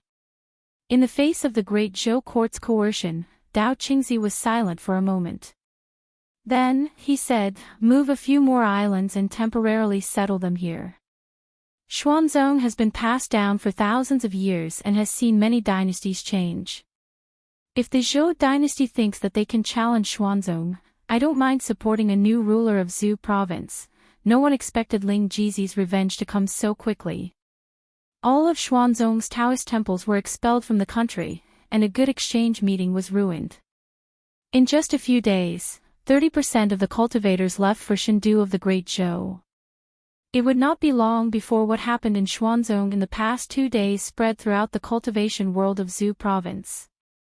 As the number 1 sect of Taoism, they had lost all face. Xuanzong no longer had a foothold in Great Zhou. At this time, a group of cultivators came from the Thousand Fox Nation and the distant Life province. Ever since the Thousand Fox country and the Great Zhou dynasty had formed an alliance, they had opened up a trade route to each other. Zhejiang County and the Thousand Fox Country had even opened up a trade route. Various large sects and families had gradually begun to do business with the demon country. They used spiritual jades, magic treasures, pills, and other items to trade for the Yao nation's abundant spiritual medicines and profited a lot. In the imperial palace, Illusion Princess paced around in her chambers and muttered to herself, it's been so long, and he still hasn't come to see me. He doesn't recognize me after he's done with me. Bastard! At this time, Fox 6 suddenly rushed in and said, Your Majesty, I just heard something from those human cultivators. Illusion Princess said angrily, I don't want to hear it now. Fox 6 said, It's about Li Mu. Illusion Princess immediately looked up. Speak. Fox 6 said slowly, I heard a few human cultivators discussing something. They said that a few days ago, Li Mu and Xuanzong had a conflict. Even the 7th Realm elders of the two sects were alerted. Fox 6 described Xuanzong's matter in detail. After hearing this, Illusion Princess was furious. She gritted her teeth and said, Damn it, how dare they bully my man. I'll bring people to flatten their sect. Fox 6 hurriedly advised, Your Majesty, don't be rash. Xuanzong is the most powerful sect in Zhu province. They have 5 7th Realm cultivators, and rumor has it that they even have 8th Realm cultivators in their sect. Let alone us, even the Empress of Great Zhou can't touch Xuanzong. Oh, right, there's someone who wants to trade spiritual medicines with us. It's Xuanzong's disciple. At the entrance of the palace, more than 10 human cultivators were waiting. Although Zhu province was vast and had abundant resources, there were also many people. The spiritual medicines sold everywhere were often expensive and priceless. However, the Yao nation was different. This place was rich in spiritual medicines, and the demons didn't know how to refine pills or write talismans. They could buy or trade spiritual medicines they needed at a very low price. Standing at the front of the crowd was a man in a Daoist robe. The cultivators tacitly kept their distance from him. Xuanzong's disciples were high and mighty. They didn't want to get close to them even if they didn't look at them. Not long after, a beautiful demoness walked in from inside. She glanced at the crowd and asked, Who's Xuanzong's disciple? The cultivators sighed in their hearts. Xuanzong was indeed Xuanzong. Even in the desolate Yao nation, Xuanzong's disciples had the privilege of being received first. The man in the Daoist robe stood out. He raised his head and said arrogantly, I am. The beautiful female demon looked at him and confirmed, You're Xuanzong's disciple? The man puffed out his chest and said, Xuanzong, Hua Xuanzi. Fox 6's gaze turned cold. She said indifferently, Except for this Hua something from Xuanzong, everyone can go in. Hua Xuanzi was stunned. He asked, What about me? Fox 6 looked at him and said coldly, I'll give you 3 breaths. Get out of here and tell your sect that Xuanzong's disciples are not welcome in Qinhu Nation. The next time you dare to step in here, I'll break your legs. Get out.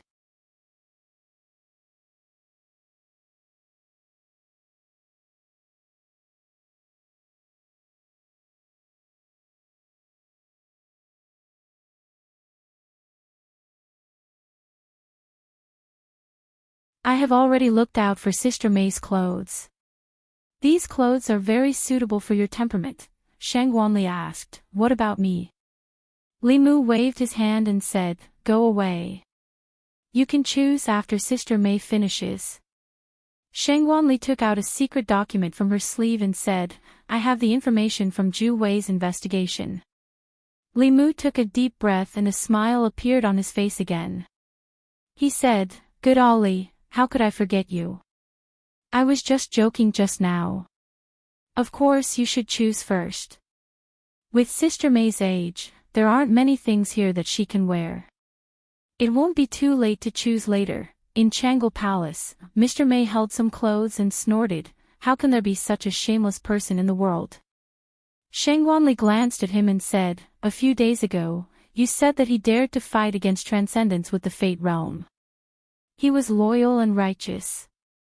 He was a trustworthy person. Li Mu held a secret document in his hand. It was sent from Xuanzong by Zhu Wei's spy. Li Mu did not expect that the imperial court spy would be placed in Xuanzong. This secret document recorded Qing Qingzi's identity in detail. Qing Qingzi's original name was Zhao Qin. He came from a cultivation family in Yan. The Yan kingdom was a small kingdom to the south of Zhuzhou. Its strength was very weak, far inferior to the Shan kingdom, the Jing kingdom, and the Yong kingdom. It was a vassal state of the Great Zhou. For the past 100 years, it had paid tribute to the Great Zhou in order to obtain the Great Zhou's protection and prevent other countries from annexing and invading it. Li Mu left the imperial palace and went directly to the Honglu temple. Since the last tribute, all the countries in the south, except Yong, had sent envoys to the divine capital. After receiving Li Mu's order, the Honglu temple official immediately sent for the Yan's envoy. A thin man quickly stepped into the room and said nervously, "What instructions does your excellency have for this humble subject?" Li Mu asked, "Can you get in touch with the Yan imperial family?" The thin man immediately nodded. "Your excellency, we can, Yan imperial family." The envoy sent a message from the Great Zhou's divine capital, causing the entire Yan imperial family to panic. The son of the Zhao family was fortunate enough to join Xuanzong. This was supposed to be the glory of the Zhao family and the Yan imperial family. Unexpectedly, he was wanted by the Great Zhou court. The Yan imperial family was a vassal state of the Great Zhou. The Great Zhou court directly sent the document to the Yan imperial family. As the most powerful country in Zhuzhou, if the Great Zhou was angry, a small country like the Yan imperial family would be silently reduced to ashes.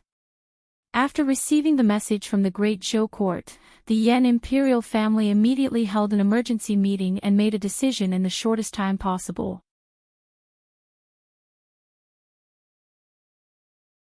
The order from the Great Zhou could not be disobeyed. The Yan imperial family personally issued a decree ordering the Zhao family to immediately recall Zhao Qin.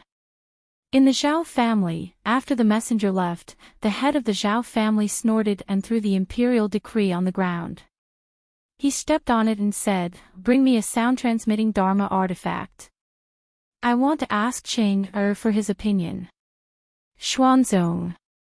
Qing Qingzi knelt before Dao Qingzi and said worriedly, "Grand Elder, the Great Zhou court is pressuring the Yan imperial family to force my father to hand me over. What should I do? Small country dares to ignore the Xuanzong." Dao Qingzi stood up and waved his sleeve. He said indifferently, "In that case, let the Yan imperial family perish."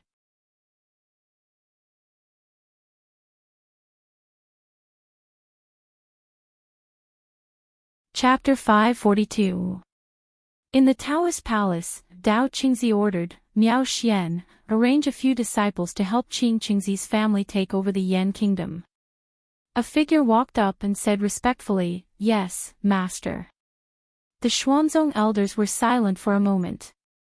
One of them couldn't help but say, "First elder, please reconsider. Our sect is detached from worldly affairs and has never interfered with the affairs of the secular countries. If we interfere with the internal affairs of the Yan kingdom, we will be criticized." Dao Qingzi said lightly, "The Yan kingdom is a small country. They are willing to be the loyal dog of the Zhou dynasty and look down on the Xuanzong. If we don't punish them as an example, there will be others who don't know what's good for them in the future. I will show my power. No one is allowed to say anything." Tian Jizi had personally ordered that the Grand Elder would take over after the sect master left the sect. The group of elders couldn't disobey his decision. The Grand Elder's personality wasn't good before, but it wasn't like this. Everyone faintly felt that he had lost all face in front of all the cultivators in the world. A demon had already formed in his heart, and it was causing his personality to change from extreme to even more extreme. If this continued, no one knew what would happen to Xuanzong. The more he wanted to protect the sect's reputation, the more the sect's reputation would be lost. If he had dealt with it impartially and handed over Qin Qingzi, the sect's reputation would still be slightly damaged, but things wouldn't have turned out this way. All the dojos were taken back, the outer sect disciples were expelled, and the inner sect disciples were ostracized in the Great Zhou and the Yao Kingdom. In the hearts of all the cultivators, the 1,000-year-old sect's reputation was ruined. At this moment, many elders began to doubt whether Tian Jizi's decision was right. Under the Grand Elder's arrangement, a few elders of the Fifth Realm left the sect quietly and went to the Yan Kingdom. A few days later, in the divine capital of the Great Zhou.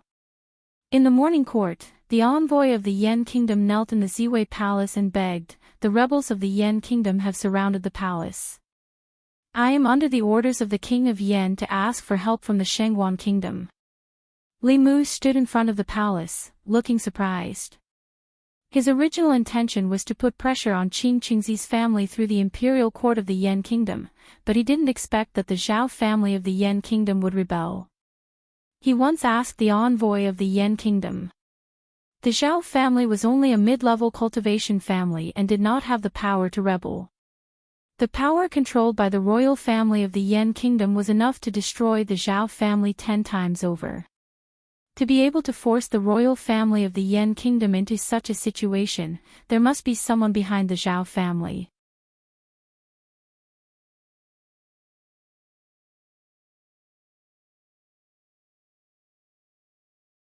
The young official had already walked far away. The envoy of the Yan Kingdom seemed to have realized something. He suddenly raised his head and his breathing began to quicken. Li Mu left the palace. He didn't go home. Instead, he went outside the city. Outside the city gate on the west side of the divine capital, there was a wide open space. The craftsmen of the Ministry of Works were busy. A super-large cultivation market was about to be built here.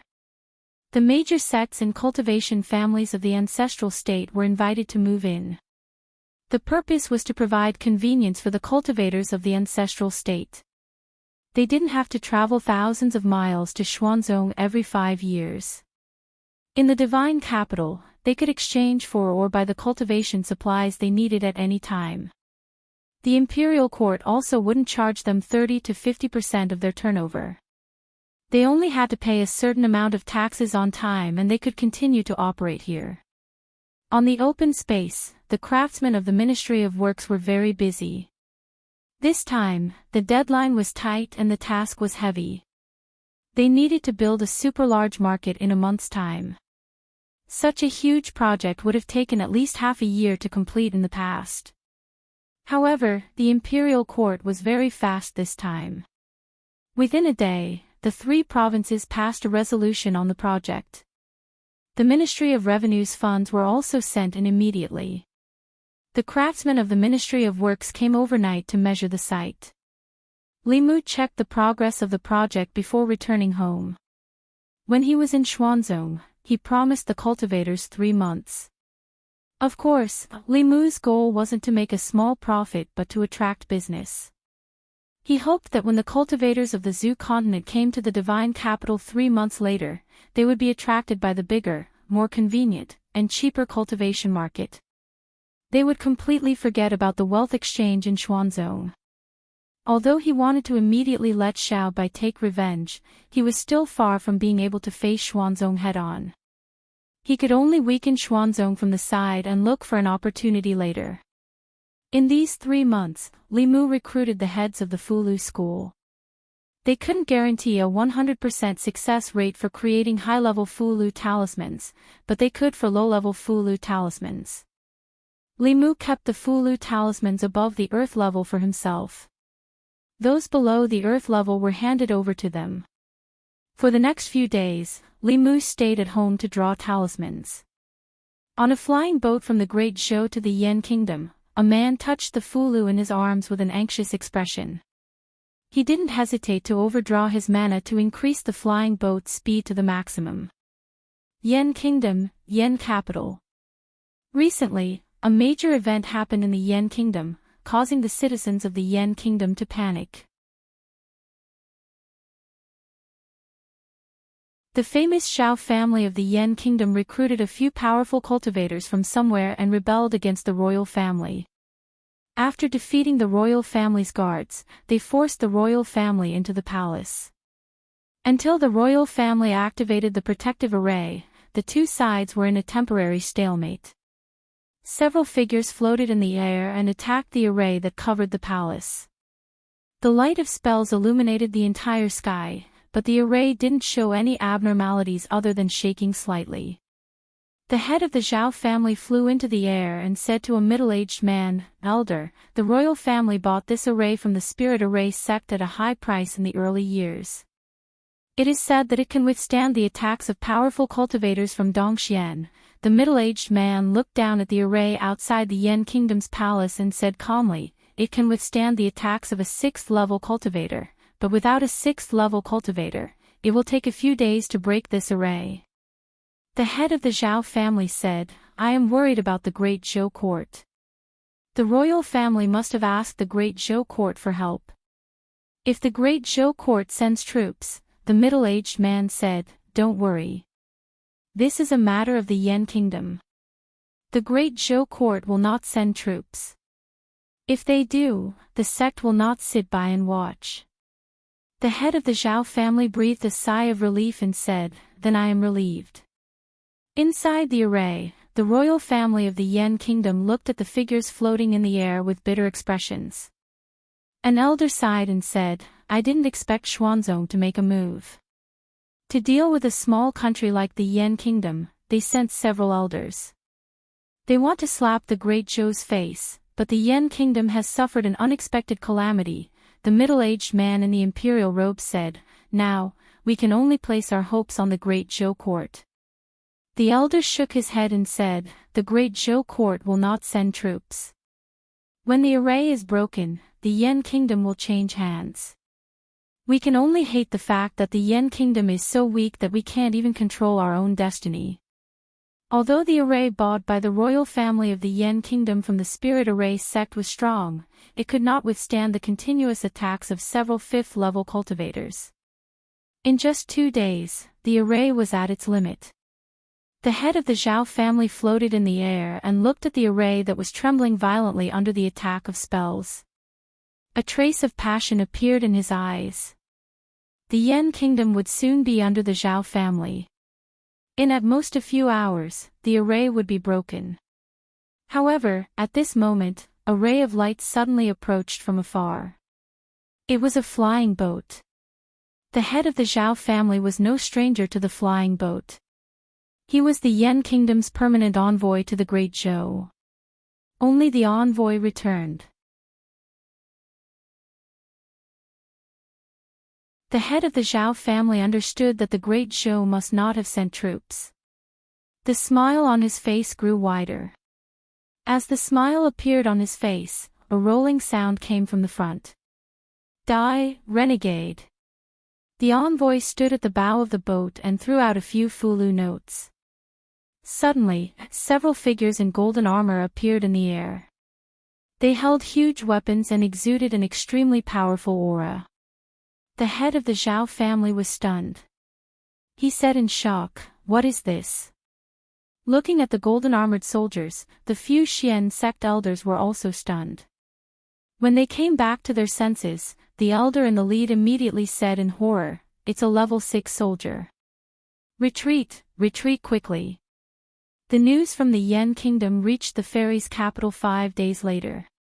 In the Yen Kingdom, the Zhao family rebelled and forced the emperor to abdicate. In the end, the Zhao family was suppressed by the royal family. Because of the serious crime of rebellion, the entire Zhao family was executed. Only the son, Xiao Chengyuan, who was in Xuanzong, escaped. In the Li residence, Li Mu peeled an orange and fed Xiao Bai and Wan a slice each. That Qing Qingzi should be able to understand part of the pain that Xiao Bai went through now, right? In Xuanzong, Qing Qingzi knelt on the ground with a blank expression. He had yet to recover from the heavy blow. His family failed to seize power and was executed by the royal family of the Yan kingdom. Now, he was the only member of the Zhao family who was still alive. How could this be? How could this be? The Yan kingdom was only a small kingdom. The most powerful person in the royal family was only at the 5th level. This time, the sect directly sent 5 5th-level elders. How could this fail? How could his family die? Dao Qingzi's face darkened. He asked, "What happened?" A 5th-level elder who came back from the Yan kingdom said in grief and indignation, "It's the Golden Armor Divine Soldier Seal, a heaven-level Golden Armor Divine Soldier Seal." The royal family of the Yan kingdom summoned 3 6th-level divine soldiers. We were no match for them at all. If they didn't intend to let us go, all the disciples would have died in the Yan kingdom. Miao Xuanzi gritted his teeth and said, "Fulu school. It must be the Fulu school's interference. Other than them, who else can draw a heaven-level Golden Armor Divine Soldier Seal? The Fulu school forbids the sale of offensive heaven-level Golden Armor Divine Soldier Seals. How dare the Fulu school break the rules? A Golden Armor Talisman could temporarily summon a 6th realm Divine Soldier. With such a high-level combat power, it could easily annihilate most of the small and medium sects and small and medium countries, causing great chaos. Therefore, none of the Daoist sects were allowed to sell heaven-tier offensive talismans. This was the consensus of the 6 sections. Miao Xuanzi said coldly, "I'll go ask Xian Jizi and see how he explains it."